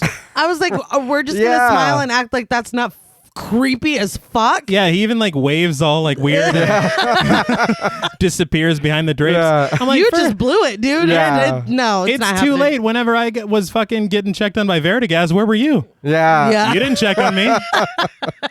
And also, I do want to point out that it is very interesting. This is the extent of their relationship. Right. Yeah, that's it. Like, they tried to... Well, I guess it makes sense if they're kids in the script. That's true. Yeah. Because okay. it's got to be this, like, cute little playful thing Yeah. of him being terrifying. Yeah. I'm like, okay, if a 10-year-old boy did that, okay. Like, Right. That's not okay, but I can see how a 10-year-old would be like, I'm just going to wave at her. I have a crush on her or whatever. Yeah, yeah. This is supposed to be a grown man. Like, No, it's creepy. somebody, I'm calling the police. Yeah. Like, this is too much. Well, they're not coming back. They've already... Yeah. No. But one of the girls says that Mark has the hots for Suzy, which is kind of weird because she heard, but then she stops herself because she's not much of a gossip. Sarah counters that she heard that girl had the hots for Mark, but he wasn't down for it. This almost starts a fight. I'm assuming a pillow fight because she grabs a pillow. Yeah. She grabbed the pillow, but she looked like she really wanted to beat her ass. Yeah. She's like, this pillow is the only thing keeping It me was- safe. But another girl squashes it, saying that she's trying to sleep. Sarah looks fucking pissed, but Suzy calms her, telling her to forget it. Sarah's ready to fight. Yeah. She's like, Sarah's a really short fuse. yeah, Well, fuck, you said she's been there some years? yeah. Oh, I'm sure. She's like, I got beef with all yeah, these exactly. This was the worst idea, putting us all in one room. But later that night, we glide from blue light over the curtains into red light and over the girls tossing and turning in their beds. In a silhouette, we see a figure in a sheer gown lie down in a bed behind the curtain. The music grows loud and intense as we see that bed is right next to Suzy and Sarah, separated only by a thin white sheet. It's Dracula back there? Yeah. The person occupying the bed begins taking deep, labored breaths, which wake Sarah. Fearfully, she gets the attention of Suzy, asking her if she hears the snoring noises. They ascertain that they're coming from right behind them, and it hits Sarah. The directress isn't away traveling. That's her right here. Sarah says a while back, she lived in one of the guest rooms under the top of the stairs, and one night, she heard someone coming in very late and getting to bed in the room right next to hers. Suddenly, she heard a strange snoring noise that she never forgot. They then listen in for the sound, deep, raspy, and straggling breaths followed by a low whistle. Sarah says she learned the next day from Madame Blanc that the directress came to the academy for a few hours and stayed in the room next to hers. So she knows for a fact the directress is here, there, right behind the sheet. The camera zooms into her silhouette as the music reaches a crescendo. This is just the first occurrence of very strange acoustics in the school. Yeah. That is a fair point. But the way that Sarah, again, if these were children Yeah. and the directress is kind of like almost this boogeyman type, this would make more sense. But I'm like, why is Sarah freaking the fuck out? Yeah. Like the directress could have come back early. I mean, she's very like, it was the same. Like, I mean, her intensity is, again, 11. Yeah, you're old enough to be like, somebody needs to shut the fuck up. It's like, God. We're trying to sleep. It's like, damn. It's like, we're right here. Yeah, God damn. If y'all yell at the directors like that, Miss Tanner is going to come beat that That is a ass. fair point. You thought being late for dinner was bad. Yeah, you're fucked. Not to get fucked up. But I will say that first of all, I love the way that this is shot. Yeah. The tight close-ups. It's Right. very intense. Yeah. Yeah, everything. And I even think that her fear is actually kind of warranted and a little intriguing to me. Right. Because honestly, if you don't know anything about this woman and you only hear that she pops in and out, Yeah. and she is also the owner of the school, it's a little weird. Yeah. It's weird, but she's like terrified. Did you hear her? Like she might die tonight. I'm actually worried. Yeah. Also, it adds to the mystery because it's like, why would they lie Yeah. that she's not here? Right. Well, why? That just raises a further question. Why is she sleeping out here? It's like, She there's doesn't have to sleep in one of the maggot rooms. It's gross in there, but Yeah. fuck. You'll be fine. Yeah. You're not supposed to be here. No. But the next morning, Daniel arrives at the school again, tying up his dog outside as usual. He greets Madame Blanc as he heads inside, and she confers with a few workers that the maggot issue has been solved. Miss Tanner then heads downstairs where Sarah meets her, and she asks if the directress stayed here last night, and Miss Tanner very quickly says that she did not. She's like, what the fuck are you talking about? What did you hear? I snore. Yeah. Really Real weird bad. and scary. Just like the directress. But she says that she's away on a trip, and maybe she'll pay them a visit in a couple of weeks. Outside, Cook and Albert approach Daniel's dog. So Albert just has the one outfit, or the one he he's a was ghost. painted? Yeah. He's a ghost. Yeah. You ever see fucking ghosts having wardrobe changes? But after we see him approach the dog, we then pull back through an empty hallway as we hear the dog snarl and Albert scream in pain. So I do want to point out Daniel's dog is a German Shepherd. Right. I'm a cat person. I love German Shepherds a lot. No, Yeah. yeah. But this might sound crazy, but when you watch movies from like the 70s or older, do animals look different to you? They like. I feel like it's the same thing with people. Like people look of the time that they're in. Yeah. Like, that's a 70s dog. When I saw that dog, I was like, oh, yeah, that's... I feel like you said something similar when we covered The Omen.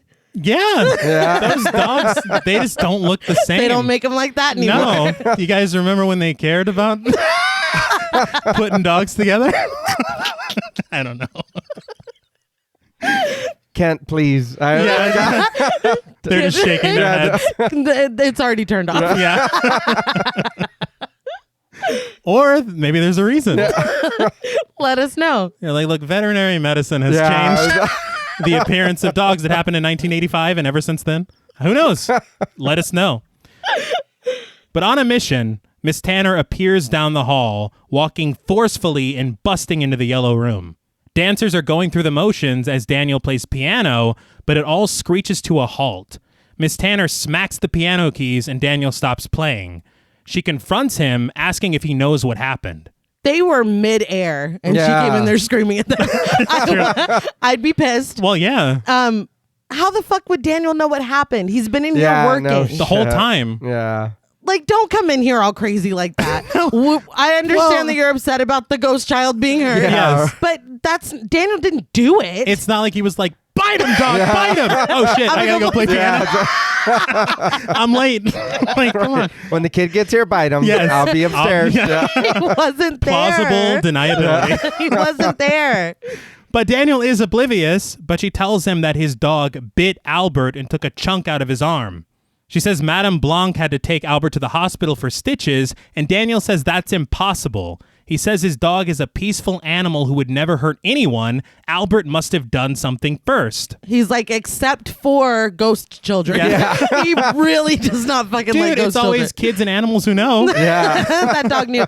See, I'm no expert, but service animals, generally speaking, are not going to fucking act that way. No. So what happened? They fucked with the dog. Right. Yeah, the dog was chilling. They ran up on him. Daniel and the dog's defense. Yeah. That dog did not do that for no reason. No. I blame the child. Yeah. Ghost. The ghost child. The ghost child, yeah. He started haunting the dog. The dog doesn't play that. No. He's like, he's not walking. Oh, no. Is that kid fucking floating? Absolutely not. But Miss Tanner mocks this notion, saying that if she ever sees that dog near this school again, she'll have him put to death. Daniel rises from his seat, furiously telling her that he won't allow this kind of talk. She says that since he won't allow it, then he and his dog can get out. She throws his coat and cane off of his chair to the center of the room. He reaches for them, and when they aren't there, he loudly shouts, "You bitch!" It is the hardest B I've ever heard in my life. I tried to recreate it. No, it was fantastic because you bitch. Who does that? Dude, I get that you're mad. That is fucking cruel. it is unbelievable. Yeah. I gasped. Yes. I couldn't believe, even her, and she's a fucking monster already. I couldn't believe that she did that. If you're kicking him out, hand him his things. Yeah. Yes, Just here, I was. Get out. Yes. Yeah. I'm like, oh, you're irredeemable. Mm-hmm. That's cruelty. I'll go bite that kid right now. Don't fucking act like that. But she screams for him to get out, and he collects his things, putting on his jacket and navigating his way with his cane. But he reminds her, because she did yell at him, he goes, "I'm blind, not deaf." Yeah. And he's laughing. He really tickled himself with that. But he just keeps laughing, and he seems somewhat relieved to be leaving here for good. I would be too. And y'all need him. Yes. Yeah. Who's going to play piano? I was going to say, he's clearly very skilled. He can go somewhere else. Yeah, he'll find another school. Y'all needed him. Yeah. Oh, yeah. You done goofed. Yes. But that night, Pavlos brings Suzy her dinner again, but he doesn't answer when she asks how much longer she has to eat a restricted diet. After he leaves, in a POV shot, she drinks a glass of red wine as Vertigast ordered. It made me laugh because she was complaining about the food, but she took that wine to the head. Yeah. No hesitation. It's like, damn, what year is this? But later that night, Sarah hangs out with Suzy in her room, and they listen in as all the teachers leave at 9:30 after dinner, like clockwork, just as Sarah said. Suzy seems out of it, but she notices something. The front door is on the left, but it sounds as though they're all heading right, somewhere inside the school. Sarah realizes that she's right. She asks Suzy where they could be going, but Suzy is incredibly drowsy, drifting in and out of sleep. Sarah instead decides to count their steps as she listens in. She records what she hears on a pad of paper. From the ground in the hall, we watch as a woman walks through the hallway through an unknown door. Ghostly whispers and tense music grow louder as in POV shots, we travel through familiar and unfamiliar rooms of the academy before gliding through drapes blowing in the wind out of an open window and directly at the moon. Just amazing cinematography. Yeah. Dude. It's really great. They were talking about, because they had asked, they said, is this a Steadicam or a Panaglide? Mm-hmm. And they said no. They didn't have that in Italy yet. And so these fluid motions are just cinematography. Wow. Like, it's just incredible. You got on a skateboard. He was like, push me. Yeah. No, that's super impressive. Yeah. This was the other instance where I was like, the acoustics in here are fucking insane. Oh, yeah. I don't know how they're hearing every If you're single counting the footstep. steps. Yes. Yeah. No, they're going to the right. Yeah, It's like, 1, what the 2, fuck? 3. Like, oh my God. At least one of them's trying to work on it. Yeah. Yeah. Susie's just there asleep. She's like, Suzy is. Yeah. well, Going- She was slamming that wine. Yeah. She's tired. But at a pub, German men and lederhosen are dancing together on a table as Daniel sits alone enjoying the ambiance. They were fucking getting it. The claps Yeah. and smacks, I don't They know. were fucking, I was impressed. If this is a traditional dance, I'd like to see it. Yeah. It was incredible. But a server then guides Daniel to the exit as the men continue fucking killing it. Outside, now with his dog, Daniel walks on into the night, the music of the bar fading into the background as the eerie theme takes over. He makes his way through the streets, eventually stopping in the middle of a suspiciously empty town square, and his dog begins to bark. I'm incredibly worried Yeah. for Daniel at this point. 100%. I'm expecting to see some more, green eyes in the night, Yeah. more hairy arms. Like, I'm scared. Yeah, Yes. because he's all alone. He's Yeah. just Why it's is like, what the no fuck? one Yeah. here? It's a massive square. It Yeah. looks like a plaza or something. It's Yeah. completely empty. But Daniel tries to calm his dog, asking him what it is. He tries to continue on and make his way home, but the dog isn't having it, snarling and barking at invisible agitators. Daniel feels it too, screaming, "Who's there?" He gets no response, but in a bird's eye view, we fly over Daniel and his dog, and we see mysterious shadows cast against the buildings in the square. This was pointed out on commentary, and when you see it again, it really does look like witches on broomsticks. Really? Yeah. Oh, wow. I just seen him and I was like, oh, those like, people oh, running yeah. by? shit. Yeah. What the fuck is that? Yeah. But the dog suddenly goes quiet until out of nowhere, he leaps up to attack Daniel, clenching his jaws around his neck. He brings Daniel to the ground, chewing his throat to a bloody mess. After Daniel dies, the dog begins to consume meat from the open wound, drawing the attention of nearby police. I was like, oh, now y'all want to come over here. Yeah. Yeah. I have to be honest. That was literally the last thing I expected to happen to Daniel. Hell yes. Yes. Yeah, I did not expect that. At all. I know that, I don't know if him biting Albert is kind of like could be foreshadowing for that Right. moment. I did not see it coming. No. I thought sadly that Daniel and the dog were going to be attacked and they were both going to meet the same fate. So did the dog attack the girl at the top of the building? Like I saw a hairy Yeah, arm. right. Were Hairy those arm. Right there. hairy arms Yeah. check? Were Exactly. those dogs' nails painted black? Show me that Tell me dog. right now. Yeah. In the 70s, dogs would paint. They don't make them like that No, anymore. not at all. I will say, I feel bad for Daniel, obviously, but as he's dying, is he like, damn, maybe Albert was right? Yeah. I'm This sorry, dog is Albert. fucking horrible. This did make me sad because I liked Daniel. Yes. There's not a lot of redeemable characters in this film, Yeah. but I No. liked him. I was very sad to see, and the way that he goes Yeah. out, Yeah. I was very Yeah. upsetting. And the graphic violence, again, the chewing of the neck, it's kind of like with the heart that we saw. Yeah, yeah. Yeah. They're like, I'm not used to seeing this. Yeah. oh no, level. they're like, this shit is happening right Yeah. now. Yeah. Now, I will say, as much as I love this scene and the way it plays out, it's clearly a dog-shaped glove. Yeah, I was gonna. When it bites his neck. Yeah, but you're so caught in the moment Yeah. that it's like, holy Because fuck. you're so surprised that just happened. Mm-hmm. Yeah, I watched it and then I was like, they trained the dog to bite this dude in the neck? Yeah. And then when I rewind, I was like, that's That's it. yeah, I was like, That's a puppet. It's that's triumph. It's like, Yeah.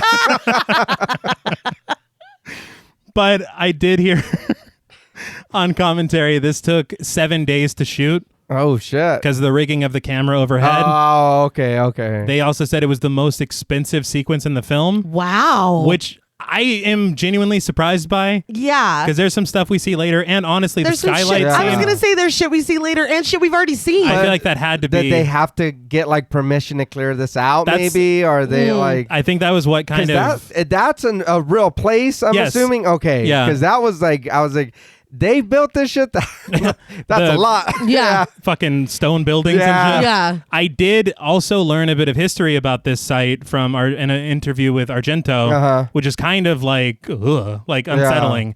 But I learned that the beer house where Daniel came from Right. is actually where the Nazi party was born. What Holy the fuck? shit. And the square where he dies is the site of many Nazi rallies. Oh, wow. Argento had said that the pure evil of that region, Wow. using those sites, it was meant to evoke this idea that evil is not something imaginary. Oh, okay. It's not. Yeah. And he said it exists in the real Yeah, world. yeah. And I'm like, well, with the most evil motherfuckers.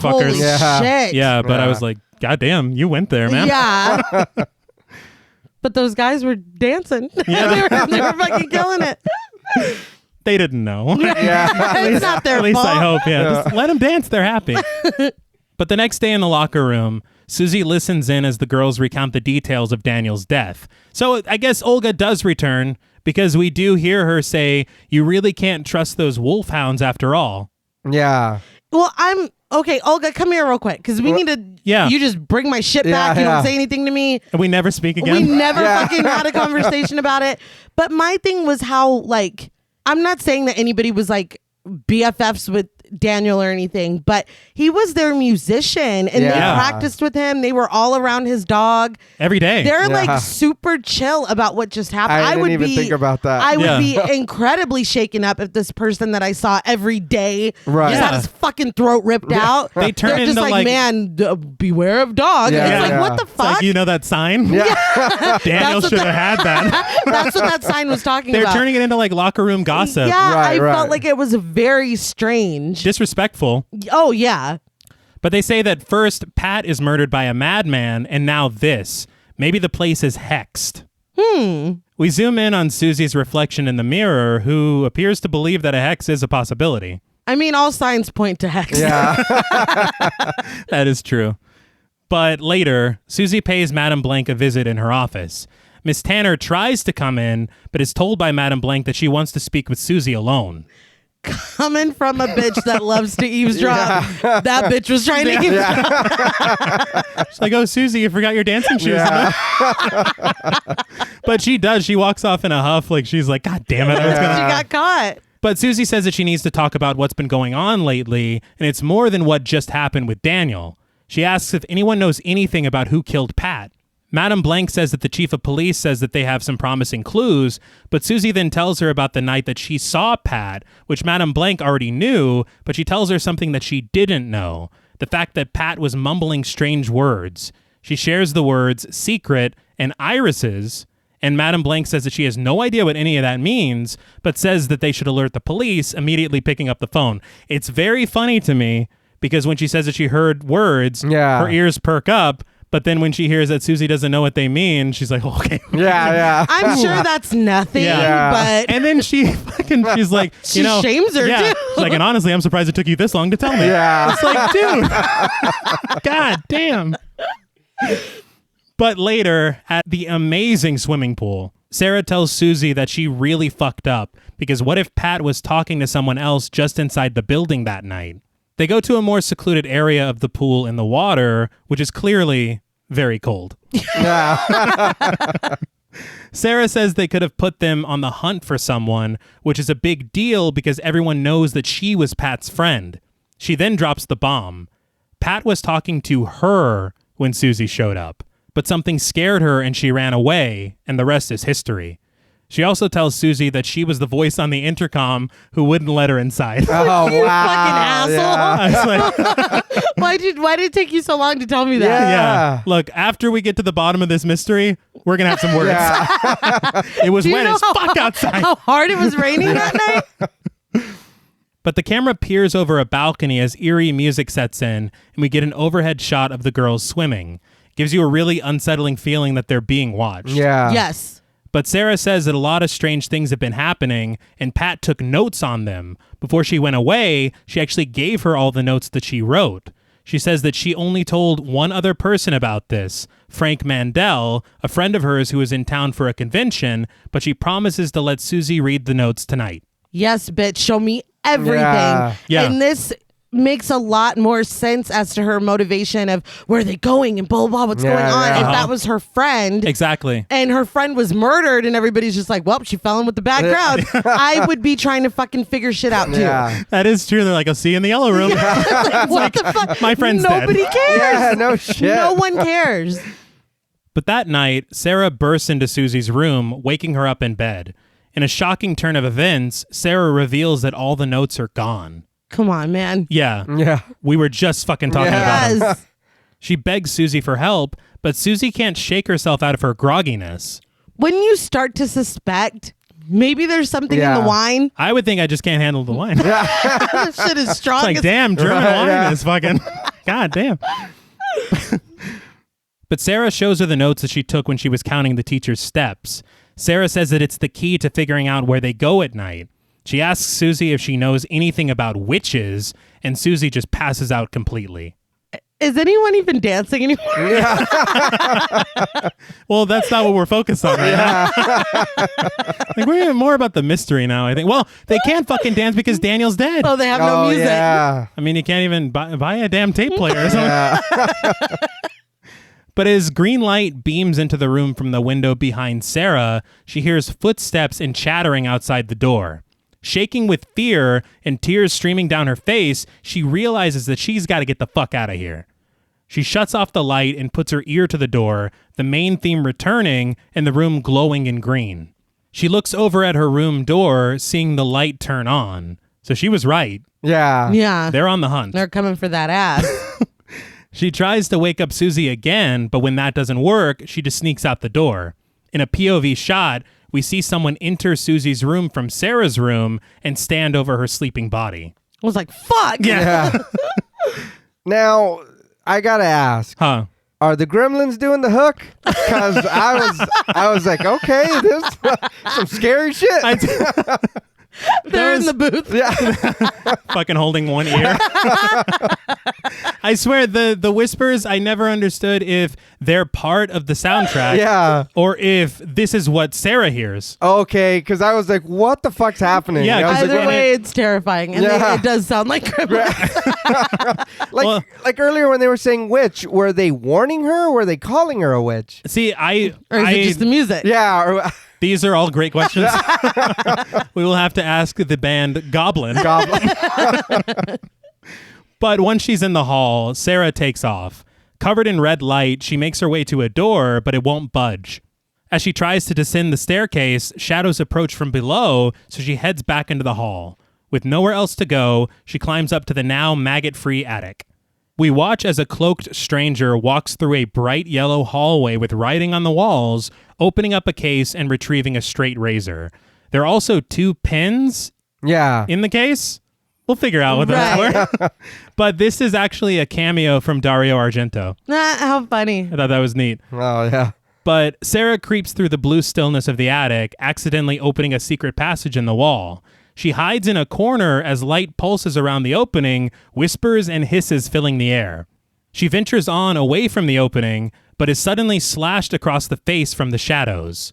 If you watch as she crosses these shadows, you see 2 yellow eyes, Oh. very faintly in the background. Did not notice that. Yeah. I didn't either. The whole time I'm just like, I don't think you're supposed to be here. Yeah. Oh, hell Like, no. I have a Yeah. crazy idea and like, hear me out. Maybe we just get the fuck out of here. Well, like, Suzy's asleep. Well, Suzy, I've only known you for a few days. Yeah. My friend was murdered. Yeah, that's true. I feel like everyone is really downplaying the fact Well, that her friend was brutally Yeah. fucking killed. In all fairness, she is currently trying to get out. I guess. But she shouldn't have been like footsteps. It's like, no, I'm withdrawing from the account. Yeah. I don't want to know where those go. It doesn't matter. No. One thing I will say, though, about the yellow eyes in the shadow is I feel like it's very similar to one of my favorite shots in John Carpenter's Halloween, where you kind of have Laurie against the doorframe. Oh, yeah. All Right? right. Yeah. I feel like Carpenter did a more dramatic version of it. Right. Because they don't really draw attention to the eyes here. No, I don't think I saw didn't it. even notice it. But it might be a little homage. I love it. 2 of my favorite films coming together. Yeah. Are you kidding me? But after she gets slashed across the face, she crashes through a glass cabinet, screaming, and then heads into that secret passage, closing the door and locking it. Again, with the lighting, when she smashes through that cabinet, when the glass breaks, red lights beam through. Mm-hmm. It is so fucking cool. I'm sorry, man. I don't care. I actually don't care if I'm being annoying at this point.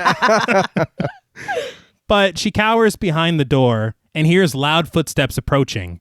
A blade then peeks through the door frame, attempting to unlatch the lock. Sarah backs away from the door, hiding in a corner as the suspenseful music builds. I was like, don't just watch it happen. She's got to formulate a plot. I don't know. This is not final girl energy right here. Yeah. Well, she's not Suzy. No. But, I mean, dude's got, or whoever's trying to come after her, has got the shoehorn through the door. Hit it with something or grab it or try. I mean, you're really going to let this person pick the lock? It's like, hold on. Yeah, I'll get it right now. Hold on. It's like, no, But they lock really it had back. no Lock it back. urgency Don't help me. Yeah. I'll get it. Yeah. I'll get it. In all fairness, it almost, you remember in Signs where the aliens are just making noise? Yeah. That's what this feels like to me. because okay, a there's distraction. no Yeah. there's no urgency whatsoever. No. It's like, I feel like what's coming up next is the real plan, Okay. and that this was just like, no, get the fuck Yeah, out. yeah. right. You know? But, and on all honesty, I mean, I wouldn't want to grab the blade, even if you like put your foot, she's not wearing any shoes.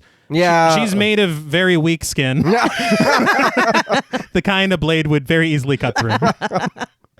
But this is when she looks up, noticing a small window near the top of the wall, illuminated in orange light. She stacks a few crates and climbs up, and the stranger is still fucking with the lock as she makes her way through that window. In very low light, she sees a door across the way, but when she leaps down to make her exit, she falls into a heap of razor wire that is for some reason covering the floor. I was like, not the razor wire Yeah. room. Yeah, that's where we keep our razor wire. You didn't look down, Sarah. I will say I have what I think is a good reason. Because Okay. you saw whenever she was in Susie's room, Right. and the light was on, there were just those hints of green behind her. Right. Mm-hmm. But when she turned off the lights, they were covered in green. Yeah. Right. When they were in the room that was made into a makeshift it's dormitory, exactly. It was nothing but red. So that answers my question, because that's what I thought. I was like, you can't tell me you Right. I didn't was like, see Sarah. the razor wire pit. No. It's like that. It's right there. Clear as day. Yeah. I could have warned you, but Yeah. I was very into the scene. But I think that's what it is, because this is very blue. Okay. Yeah, so that was kind of how I was taking it. I was like, this has got to be the dark, Exactly. and the blue is for us. Yes. So I was like, okay, Right. because I was like, you can see the shit right there. Which honestly makes it even scarier what happens next, because imagine being in a pitch black room And then all of a sudden, and yeah, this shit happens. And we do see the light peeking through that door. Right. Because honestly, I mean, it really makes her, you said she didn't have final girl energy. If she's just jumping into this like I fucking... was like, Yeah. Sarah. Remember on Homer 3D when he tried to jump in? Yeah. It's just like, come on, man. But completely trapped in the razor wire, she screams in agony, dragging herself through it and still trying to reach the door. I was like, stop thrashing Yeah. so much. Just Yeah. making it worse. Unable to escape, we see a gloved hand reach out, putting a hand over her mouth, and in an incredibly close-up shot, we watch as the straight razor rips through her throat. It looked amazing. No, yeah. Again, the violence in this film shocks me. I was It's like, great. did they really slice somebody? I heard on commentary that it was actually a fish. Really? I mean, it looked like something Yeah. Like with flesh and Like an insides. organism. Yeah. I wouldn't have guessed fish, but I mean, Yeah. yeah. But after she gets her throat sliced, we zoom in on her frightened eyes. Now, this, I do know that James Wan is a massive fan and student of Italian horror films. Uh-huh. Do you remember in the first Saw, whenever the dude was thrashing through the razor wire? Yeah. Do you think there could be a... Probably. Oh, all right. That's Yeah. a good point. Am I doing too much? Or I mean, I don't know if the puzzle pieces fit, but they look like they fit. Yeah. All right. Well, then let's move on. But that next morning, Suzy heads into Sarah's room to find it completely ransacked. Miss Tanner appears in the doorway, telling her that Sarah has disappeared. That's not shady at all. Yeah. Suzy says that that's impossible because they just spoke last night, but Miss Tanner says that she left this morning at 6 a.m. They seem to have their times down. Yeah. Yes. Sharp. Yeah. Yeah. It's almost like they got a story together. But Mark comes out of his room to confirm the story, saying that he heard her leave at that time and even heard a car drive off like someone was waiting for her. So you're going to start this relationship with lies. Yeah. It's like, we're done. Absolutely. And I'm leaving. That makes no fucking sense. Yeah. No. She was all Sherlock Holmes last night. Yeah. That makes no sense. Even in my drowsy state, I know what she was about. But Suzy says that that's impossible, and Miss Tanner says that if she wasn't happy here, she should have told someone. No point in sneaking off like a thief. You're not the victim here. Yeah, calm down. And this feels a lot like the victim blaming y'all had for Exactly. Pat earlier. It's like, hey, reel it in. Mark's like, this isn't what we rehearsed. And also, and now you're upstaging me. yeah, Okay, great, cool, fantastic. That's the other thing is like now it feels like a major conspiracy. Yeah. Because I thought that it was just kind of the way that it's building. You're like, okay, Madam Blank, Yeah. Miss Tanner, Yeah. obviously the directress, Yeah. and teacher who doesn't get a name. Right. They're in on it. Maybe Albert. No, for sure, Albert. You're like, and Albert's the mastermind. But Albert's pulling all the strings. I'm very, very pissed off to see that Mark is also clearly in on it. Yeah. But it sounds like they have him by the balls Yeah. if he doesn't have any money and they're ordering him Oh, around. yeah. So it's like, we're paying your tuition or, Yeah. or your board or whatever. Say that you heard a fucking car at 6 a.m. They're like, look, you already know how to dance, but you want to learn how to apply that shit? Get in line. But in the next scene, Suzy makes a phone call connecting her with Frank Mandel. She introduces herself as a friend of Sarah's, asking if he's seen her and telling him about how she suddenly vanished. They then make plans to meet at the convention center. But right above her head on the staircase, Miss Tanner walks with Madame Blank, telling her about Sarah. Madame Blank is upset and doesn't understand why Sarah would just run off. She says she'll call her father in Geneva because it's possible she just went home. Yeah, I'm super sure she's with her father in Geneva. Oh, yeah. Yeah. I would not be making any kind of phone calls like this at the school. No. Oh, no. I am not going to assume, because we were just in the pool talking all that good shit because we thought we were safe last night and now she's gone. Uh-huh. I would never assume that any word that I say here is not being listened to. Oh, absolutely. Any step that I make is not being seen. And can we talk about how that conversation was absolutely for my benefit? Yeah. That, like That a thief in the night. But outside the convention center, Suzy sits with Frank Mandel, played by Udo Kier. He is a very good character actor. He's been in some Argento films, but he was also in, and I know I get a lot of shit for talking about Rob Zombie, but he was in Werewolf Women of the SS. All right. That little thing. Yeah. And he was also in Rob Zombie's Halloween remake. He played the guy at Smith's Grove Sanitarium who talked to Loomis. Oh. So he's a good character actor. He gets around. But Frank says that he's attempting to make contact with Sarah's father, but he wasn't there and won't be back until Monday. He understands Suzy's concern, but says that they should wait for Sarah's father to return before they both get too upset. This I like because Right. he has concern. Yeah. But he's being cares. logical. Exactly. Yeah. And this isn't what you're getting at the school. They're like, damn it, why'd she fucking run? You guys need to chill. But he says it's possible that they just went somewhere together and says that he knows her very well. We learn that he's a psychiatrist and that Sarah was a patient of his 3 years ago.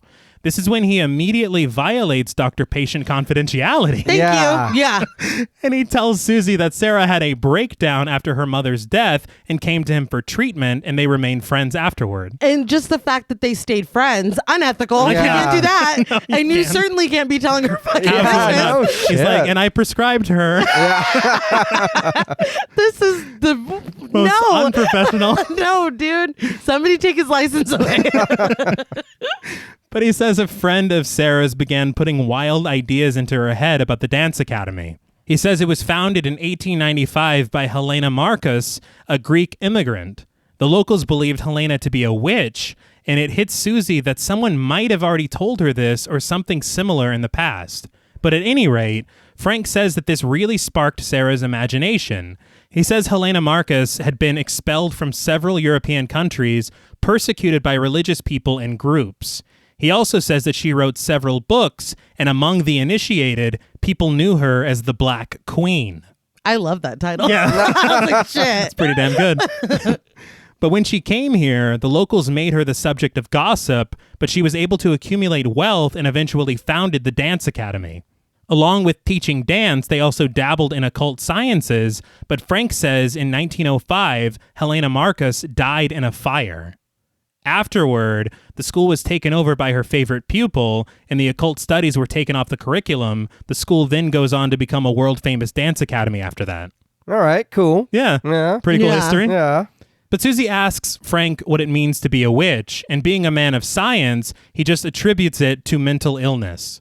He says bad luck isn't brought on by broken mirrors, but by broken minds. I was like, oh, shit. Yeah. I'm torn because I'm like, that's a really great line, but that sucks. That's a bullshit thought. But Frank then introduces her to Professor Milius, played by Rudolf Schundler, who just so happens to have written a book on the subject. You might remember Rudolf Schundler because he played Carl in The Exorcist. Oh, shit. Yeah. All right. That is very cool. Right? Yes. But after Frank heads off to an appointment, Milius asks Suzy what she'd like to know about witches. She simply asks if he believes in them, and as it turns out, he does.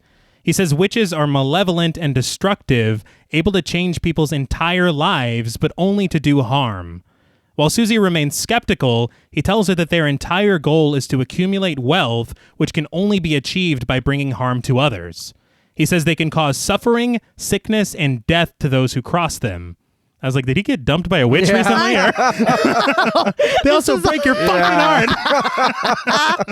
This is all really negative. Yeah. Damn, dude. That's not even true, No, man. not at all. I feel like at this point of the film, I'm just suspicious of everyone. Yeah. Because that's he true. was like, she's like, I'm worried about my friend. And he's like, well, you know, that was founded by witches. Hey, I got to go. But here's this guy who knows a lot about Yeah. witches. It's like, I just came to ask about my friend. Who you know. Because you know her. Yeah. I don't know. This whole thing felt very weird to me. He's like, keep me posted. And leave. Slayer. I was like, what? He probably has a meeting about his license being suspended. I'm under review Yeah, or something. One of the people on the board, she's a patient of mine. But he asks why she's so interested, and she says that a friend recently spoke to her about witches. But again, she's not the one that was interested. Yeah. The Frank, Yeah. he was talking about witchcraft. Yeah, but I mean, she's interested in learning. Yeah, now Well, times change, man. that's not why she came there. Is my point. No, she was just worried about her friend. Yeah. But she asked him if he's ever heard of Helena Marcus, and he has, calling her the Black Queen and gushing over her ability to cast evil magic. She asks if there could be a guild of witches, and he tells her that they're called a coven, and a coven is only as strong as their leader. A coven without a leader is like a headless cobra, harmless. He excuses her skepticism as a natural reaction, but he warns her that magic is ever present. In a bit of Latin, he says that magic is everywhere, all over the world, and that is a recognized fact. I was a little upset because Suzy got it from both sides, from Frank and Milius, but it was all very negative. Yeah. Extremely, yeah. Like, they must, I don't know what their history with witches is. I think you hit the nail on the head. Dude got dumped. He got dumped. So they don't say it in the film, but I mentioned it at the top. Helena Marcus is Mater Suspiriorum. Okay. Okay. Yeah. So she's one of the three mothers. Yeah. And they don't touch on that until Inferno, All right. where they name them and they're like, and then one is in Freiburg, one's in Rome, So one's in New was, York. was the plan for the kind of trilogy? Did they not have it yet? Do you think? I think this was the starting point, but I feel like he had to have had a plan for the other two mothers. Already. Right. Yeah, but I mean, it also, from Suspiria to the Mother of Tears is 30 years. Yeah. So you're like, So fuck. maybe not. Yeah, I don't know. But back at the academy, Suzy is just about to drink her prescribed wine, but instead sets it down and heads into the hall to look for Mark. But after knocking on a couple of doors and getting no answer, she asks second cook, played by Cool. Serafina Scorcialetti, where everyone is. Second cook tells Suzy that they're all gone to the theater for the opening of the Bolshoi. I guess my invitation got lost in the mail. Left her ass Cool, behind. thanks. She literally says, Miss Tanner got tickets for everyone. Yeah. She's like, well, I'm still here. Yeah. Fine, everyone. Yeah, but Yeah. you fainted in that one session. Like, so, you're not ready. Yeah. There's lots of snacks there, and Yeah. you can't have that. So. But Suzy immediately calls Frank on the phone and tries to tell him about the strange goings-on. She's about to dive into a laundry list, but a storm takes out the power and the room goes pitch black. It did make me laugh because she goes, for example, when I eat at night. I get And they're tired like, nope. as fuck. But after losing the connection with Frank, all the lights come back on, but she can't get the phone to work. But she takes her tray of food into the restroom, dumping all of it down the toilet and flushing it. Wait, because when she opened it earlier, there was nothing in there. Witchcraft. Yeah. They're like, no, we feed you. Yeah, we feed you. yeah, don't. Unless I was tripping. I saw nothing in the thing. I remember being focused on the wine. Yeah. yeah. But fuck, I don't know. I was also pretty annoyed at the way she dumped everything out because how fucking messy. She didn't have to do all that. No, but I mean, I'd be kind of pissed off too. Yeah. It was too messy. I don't know. Yeah. I didn't like that whole. I don't need to see in the toilet. No, No. it looked so nasty. Yeah, I don't know why. It looked really It gross. looked And I was so like, what the fuck? Well, that's how she feels. She's like, this Were is where they shit goes. Yeah, this is how I feel inside. Exactly. Yeah. But she pours her wine into the sink, and let me tell you, in the words of Dracula, she hasn't been drinking wine. Yeah, no shit. That it looked like Beverly Marsh's sink. Yeah, that. But she shuts off the light in the bathroom, but notices two small blinking lights outside of her window. She opens it and stares into the darkness for a moment, and we're already primed because anytime we've seen those two bright lights, Bad shit happened. exactly, this time, bat shit happens. Because all of a sudden, a bat flies in and attacks the shit out of her. She eventually knocks the bat away and it screeches, fluttering to the floor where it continues to advance on her until she covers it with a towel. She then grabs a stool and commits batricide, smashing it until the towel is soaked in blood. I was so sad Yes. because it just felt like all this crazy shit is happening. Like Right. this bat fight was like really unnecessary. Yeah. It's funny because in my notes, because they were going at it. Yeah. I have that bat's gonna sleep good tonight. And then they killed the bat. Yeah, That was they very did. sad. Did it like it forgot how to fly, or was it trying to square up? And It like, was- I'll get on my feet too. And then- I don't even need Yeah. to fly. You know what it was? It's like, how dare you waste that fucking food? Yeah. He's picking up the crumbs. Yeah. It's like, God damn All right, it. was that tilapia? What was that? Delicious. But after she kills the bat, she just backs out of the room. She heads back into her room and she sits on her bed and smokes a cigarette as a storm rages outside. But on her nightstand, she finds the note that Sarah wrote of the steps taken by the teachers that night. As she looks it over, she begins to hear footsteps outside her room heading off to that secret location. She then remembers what she told Sarah. They don't leave the school at all. The exit is on the left, but their footsteps go to the right. She closes her eyes and counts for herself as the steps continue. Why are they walking so slow? Yeah. I don't know. They're like, just in case someone's counting, we Yeah. need to, don't go too fast. See, again, it feels like they want me to know. Yeah. I don't trust anything. And also, it made me laugh because she realizes that she can figure out where they're going, but it's like, man, you were really fucked up, weren't you? Yeah. This was your... like, Sarah told you all of this, dude. But she heads out into the hall, closing the door behind her.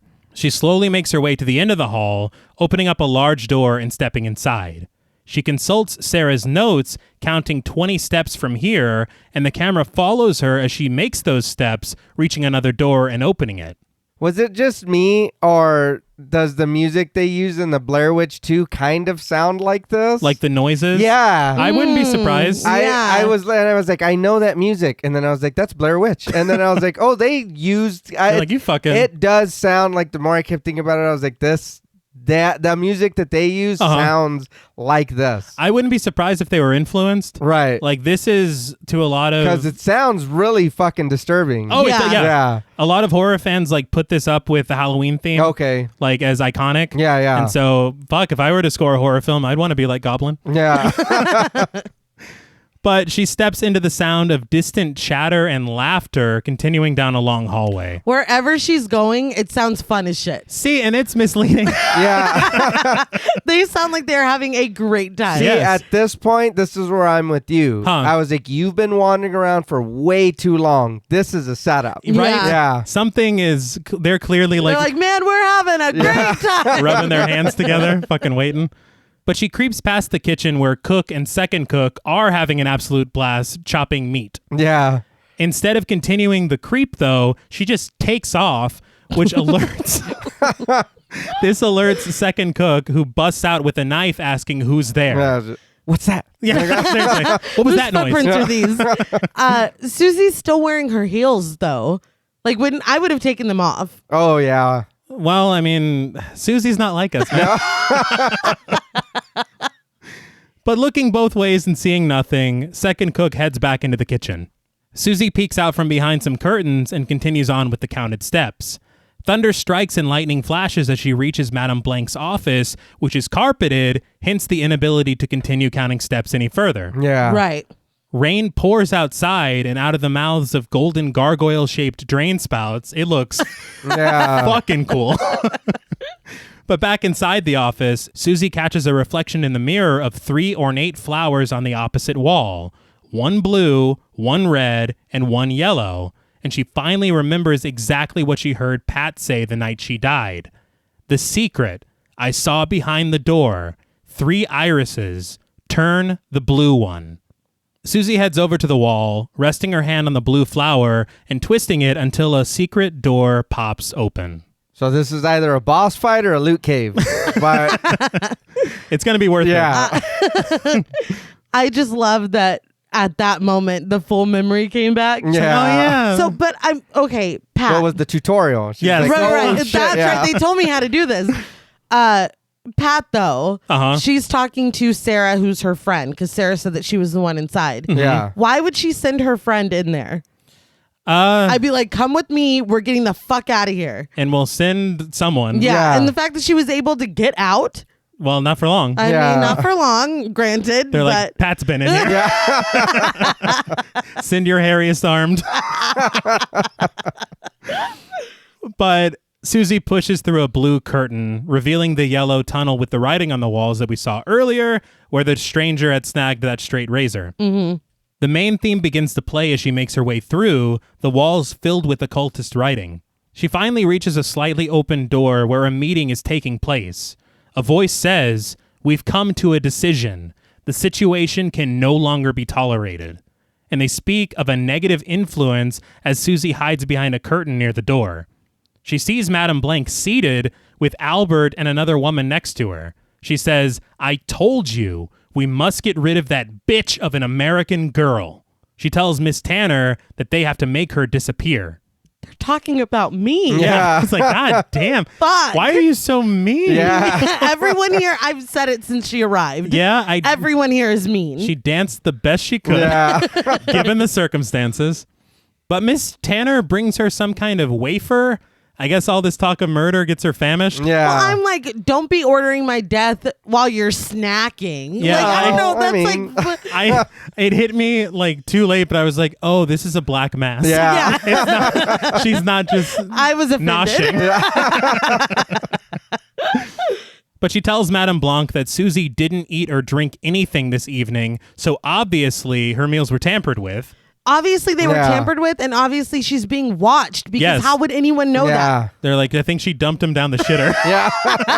We sent the bat after her. But That didn't work. he got fucked up. We're gonna need a new bag. But Madame Blanc reiterates that Suzy must die. Suzy looks on frightfully as Madame Blanc takes a glass from Miss Tanner, calling out to Helena Marcus and telling her to give her power before taking a drink. The lights in the room go blue and red as she downs the liquid and calls out sickness and death as we see Albert whisper something to Pavlos. Now Albert's giving orders? Yeah. He's like, fucking find her. You take care of this right now. Oh, hell no. But her words hit Suzy and she almost buckles from them, but she backs away deeper behind the curtain.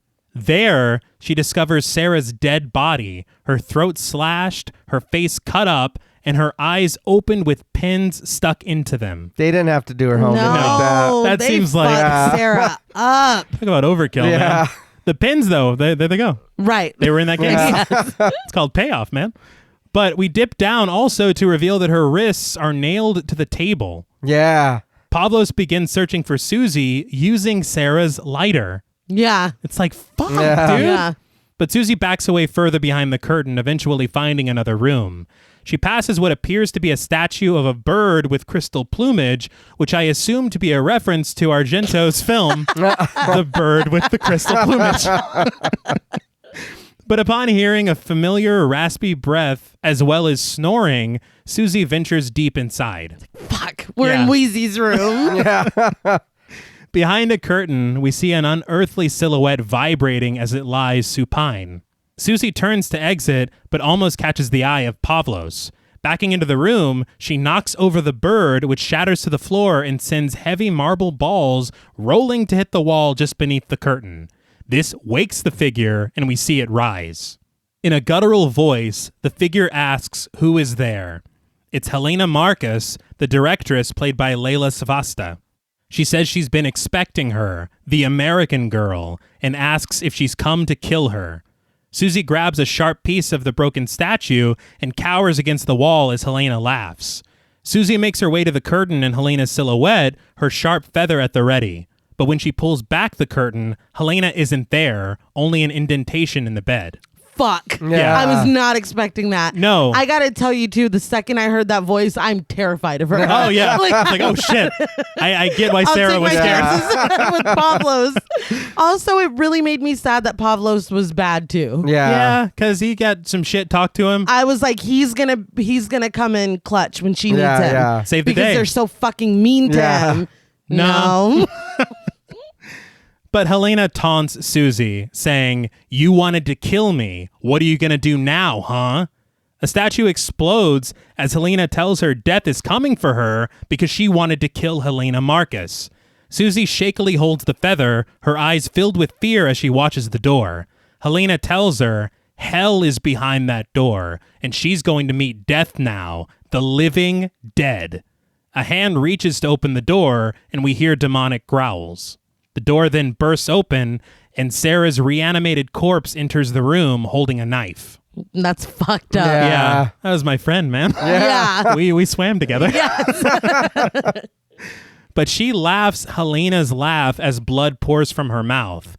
In one of the film's most iconic shots, Suzy stands in terror against the curtain, wielding her feather as red light flashes. In the lightning, Suzy sees the gold outline of Helena Marcus's silhouette on the bed and stabs her. Sarah disappears, but Helena appears fully with old, rotting flesh and black liquid pouring from her mouth. So how old was she again? She's old as shit. I know they. Is that hinted proper math? earlier, I'm trying to remember because I believe Mother Suspiriorum is the oldest of the three mothers. Okay. So she's probably hundreds of years old. Damn. Well, she looks like shit. Moisturize, people. Like, Moisturize. I goddamn. couldn't even tell. You look great. You don't look a day over 150. But I heard that they had wanted to just cast anybody, and they tried to do all these makeup tests, but the makeup alone wasn't enough. So they found a 90-year-old woman that was not an actress. Oh, wow. And so with her combined being 90 years old, Yeah. and With then the makeup. on Yeah, top of yeah. it, you get a pretty frightful. Yeah. No, scary as shit. And the black liquid is just the icing on the cake. Yeah. But Helena grabs at Suzy's face with long black fingernails. Yeah. Remember that shit? But Suzy's feather takes flight right into Helena's throat, killing her. Objects in the room begin to explode and whip around, so Suzy makes her exit. I did hear on commentary that they did not tell her when things were going to explode. Yeah. Oh man. So all that fear is real. Oh, shit. Yeah. we've talked about this a lot, but it's like they're acters. Yeah. They can Like, act that's scared. the whole point, Yeah. is that we pretend shit happens. It's like, no, but where's the trauma in that? Oh, yeah. Well, if that's what you're going for, then great job. But she passes the room where the coven was meeting and finds Pavlos on the floor, blood pouring down his face as Madame Blanc and Miss Tanner writhe in pain behind him, dying powerless without their leader, just like Professor Milius said that they would. Suzy then rushes through Madame Blanc's office, glass bursting around her. The door blows off its hinges, and Suzy runs through the red-lit hallway screaming, finally making her way down the staircase through a harsh wind. Windows explode, and the front door bursts open as Suzy rushes out into the rain, filled with relief, and smiling as she disappears into the night, and the dance academy bursts into flames behind her. The music returns, and the credits roll on a shot of the dance academy burning to the ground. So, what did you guys think of Suspiria? I just had a quick question. Were all the rest of the students still at the Bolshoi, or are they dead? They're all at the Bolshoi. Okay, well, good. Yeah. I was like, sorry, guys. Sorry. Well, fuck it. Dude, Mark was in on it, so fuck the rest. Yeah. And Olga kicked me out. Yeah, rude. Yeah. Olga's not, she doesn't even live there. Oh, yeah, that's true. But still, fuck Olga. Fuck her. So is she the head witch now? No, the coven's done. Oh, that was it? Yeah. So she doesn't like get her power? No, unfortunately. You're like, damn You're it. like, is that why she was smiling? Yeah. It's like, I'm fucking I'm Mother gonna Suspiriorum. I did like this movie. Like I said, I feel like the feeling of this movie, it felt familiar in that kind of, like I said, B horror kind of way. You know what I mean? And I don't mean it in a bad way because I love B horror movies. Yeah. I was going to say, that's praise coming from you. So it like I said, 2 tires on the same car. You know what I mean? It's not something that I'd ever be like, hey, I want to watch this, or you know what I mean, myself. But watching it, I do see why you enjoy the movie, and I do see why you would think that I would not like it at all.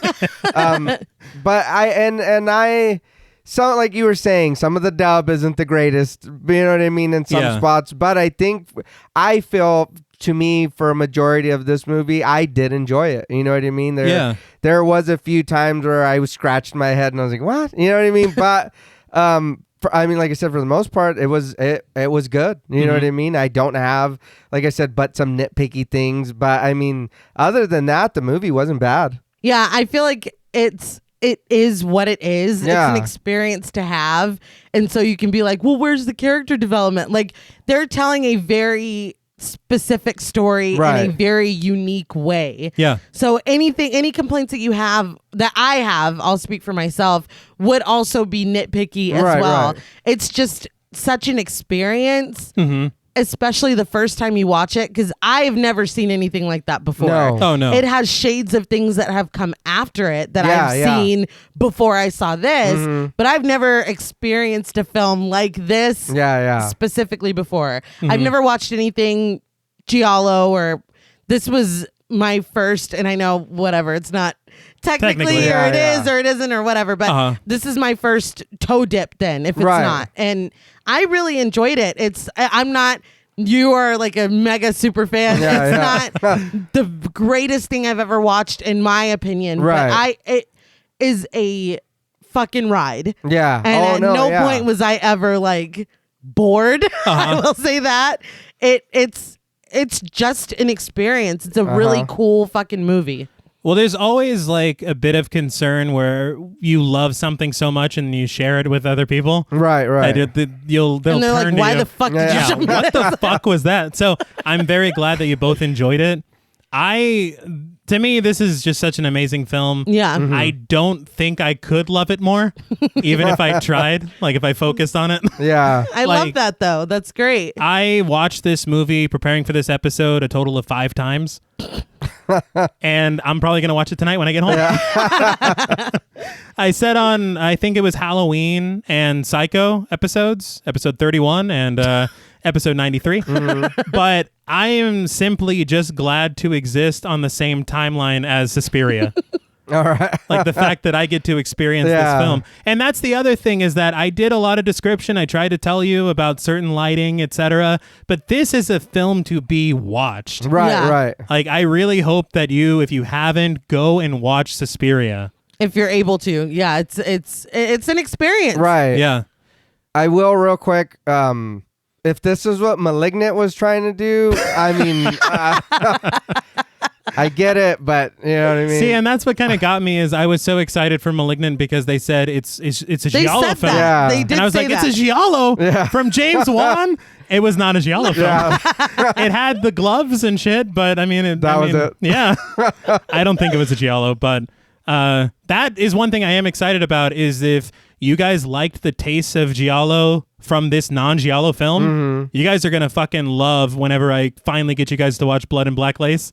No, I'm Okay, excited. Oh, I can't wait. And I hope that this trend continues where you like what I show you. Oh, that's what I had wanted to ask you. So you still like the remake though? Oh, yeah. That's the thing is that, Because I've never seen it. yeah, they did a remake in 2018 and I think it's fantastic. Right. They really went a different way with it.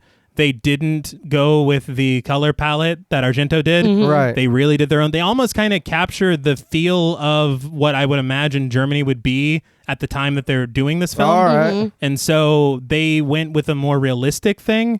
And it's very gruesome and it's very just interesting. And it's like 2.5 hours. Damn. That's why I haven't watched it yet. Because Yeah. anytime that I set out to, I just don't have time. Yeah. I think that's my thing is that if they would have attempted to mimic Argento's artistic style, Right. I wouldn't like it as much because I will just go watch the original. Yeah. You know? So you appreciate that they did their own thing. Exactly. I just find that interesting because usually when you hold, like impersonal we as people, when you love something as much as you, T, love this film, Yeah. if anybody's like, oh, we remade it, like instinctively you're like, it's not the fucking same Right, or whatever. right. So it's just interesting to me because you've told me before that you really do, Yeah. you did enjoy I the do. remake. And the thing about it is that you can tell that the director respected the original. Right. He- That Even- makes the difference. Like he even expands on the mythos of the three mothers. All right. And kind of since we have more knowledge of it through Argento's other films,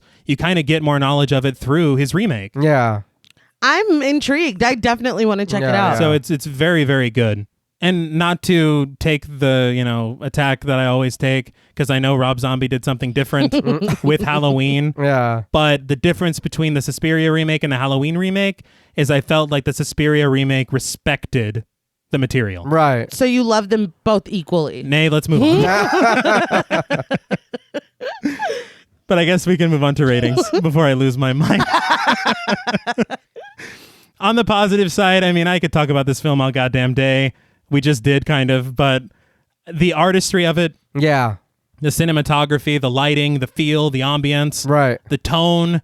I personally think even with the dubbing, Jessica Harper's performance, Right. Yeah. because that shot where she's holding that feather and Sarah busts in, like her fear is palpable. Yeah. Right. I think Alita Valley and Joan Bennett do really well in their roles. The death scenes, Oh yeah. fucking great. Yeah. The music. Honestly, I'm just going to say everything. No, okay. Everything about You're this like, film. let's start in the first scene. Yeah. And then through the credits, I'll just read my fucking outline again. Let's go back to the beginning. But I mean, the only negative I can think of with any kind of anything, which would probably be a little nitpicky, is maybe just the script kind of doesn't measure up to everything else. Right. Right. Because everything else is like just amazing. And then you do still have kind of those dialogue moments of them being children. Yeah. Yeah. But- if you don't know that, because like I said, once I found that out, I was like, oh, Yeah, that makes like more that. sense. It made Yeah. so much sense to me. But in all fairness, it gives the movie character it does, for sure. when she's like, the names of snakes. I'm Yeah. like, what is going on? Like, I love it. But this should no surprise to anyone. On a scale from 1 to 10 carefully counted steps, I will be giving Suspiria 10 carefully counted steps out of 10. No way. So shocking. I, again, could not love this film anymore, but I will now open up the floor to you. No, I did enjoy this movie. Like I said, everything was over the top. Sometimes I won't say it was too much, but it was a lot. I was like every noise when they like focused on it, you heard it. Yeah, you know what man. I mean? Dude, the sound design. Yeah, the music, like everything was turned up. And like you said, I get the characters, but I don't know. Like I'm just like you guys are just going, or what's like, it's like, what's happening? You know what I mean? Yeah. The girl ran away, then she got, then you know what I mean? Now the friends got. It's like, come on, dude, what are y'all doing? You know, no, like you said, nobody cared. Like it happened, no. and then it was just going to class. Even What the Daniel, fuck? nobody cared. Very suspicious. Yeah. But like I said, it's just little nitpicky things for me. But I did enjoy this. But like I said, I can understand your fear of why you thought I wouldn't. And I get it, because I was like, some of the things I was like, what's going on here?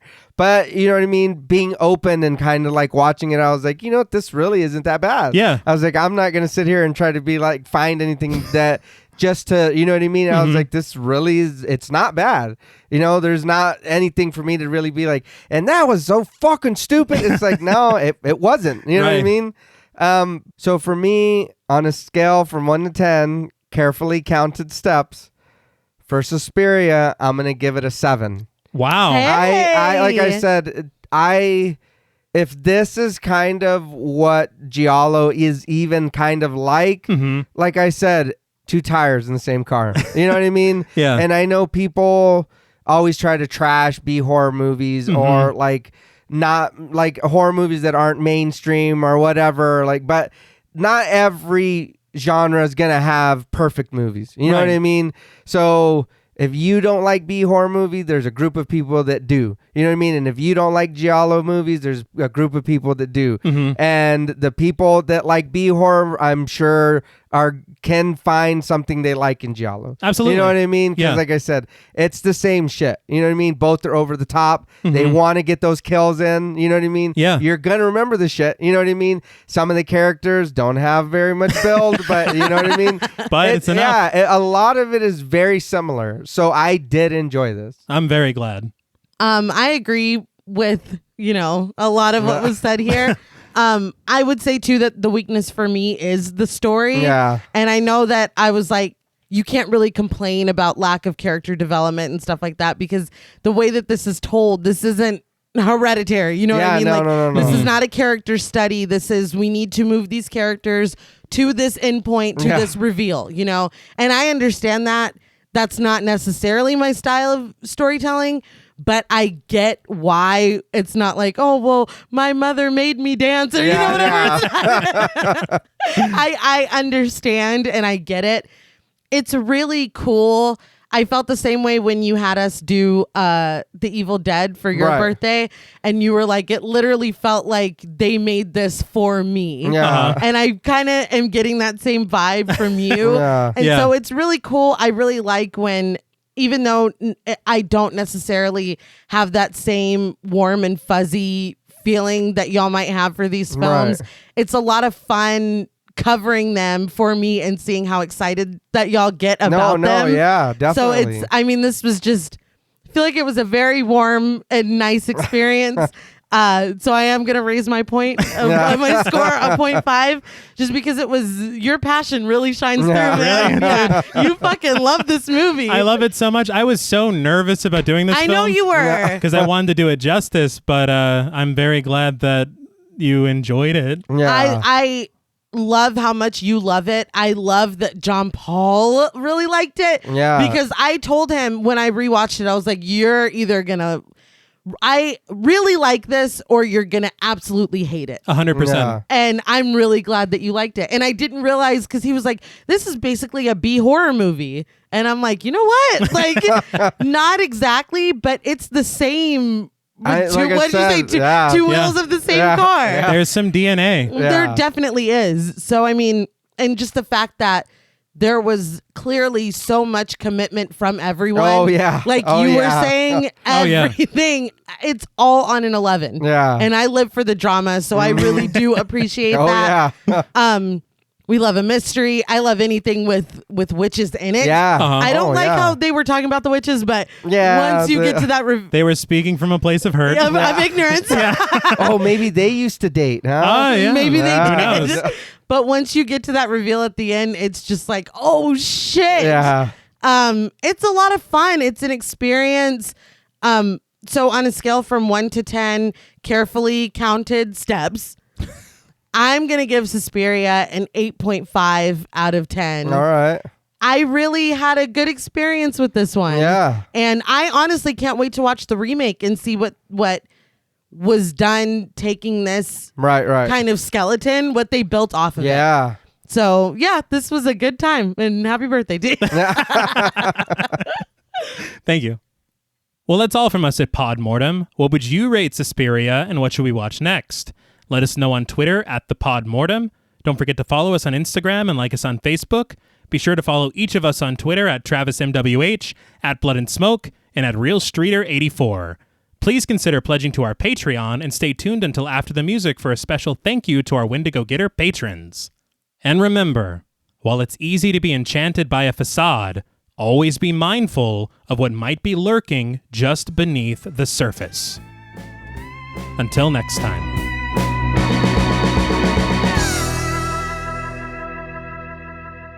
Thank you for staying tuned. We want to give a very special thank you to all of our Wendigo Getter patrons. Woo, Yeah. Dance. Special thank you to Chris Ontiveros, Kristen Lofton, Megan Martinez, Kimberly Bass, Melanie Van Houston, Sophie Hodson, Anthony Jerome M., Jordan Nash, Kent Morton, Guy54, Lala Thomas, Travis Anissa Hunter, Miguel Myers ATX, Mandy, Jennifer Perez, Pierre Lombard, Allison O'Neill, Carissa, TJ Bronson, Gabrielle Trevino, Spooky Mom, Andy Teague, Applin Ontiveros, Karima Rhodes, Antonio Huerta, Kimberly Kleindienst, Will Brown, Linda, Sydney Smith, Osvaldo Soto, Jonathan Booth, Bobby Holmes, Donna Eason, JD Rizak, Molly Gerhardt, Armand Spasto, Aaron Aguirre, Eggy, William Barry, Brittany Ramatar, Charity Oxner, Amanda Six, Mandy Rainwater, Garrett Rogers, Jordan Roberts, Dylan, Melissa Sierra, Holly Bryan, Jordan Blevins, Michelle Moore, Liz Heath, Spencer Montalvo, Pancake the Panda, John Ramos, Michael Newting, Alexius Roberts, Dan Laveau, Itzy M., Gary Horton, Amanda Aliff, Leisha Olivier, Kate Lamp, Carlos, Jessica Hunter, Helen Rudder, and Aylin Johnston. Thank you all so much. Hey. Yes. Thank you. Yes. We truly appreciate all of you, and I've never said this before, but thank you for hanging with us. Never said that before. I think every You witch say film, that on every witch film. and I will continue to say Nerve. You're lucky this is your birthday film. thank you for... Until next time.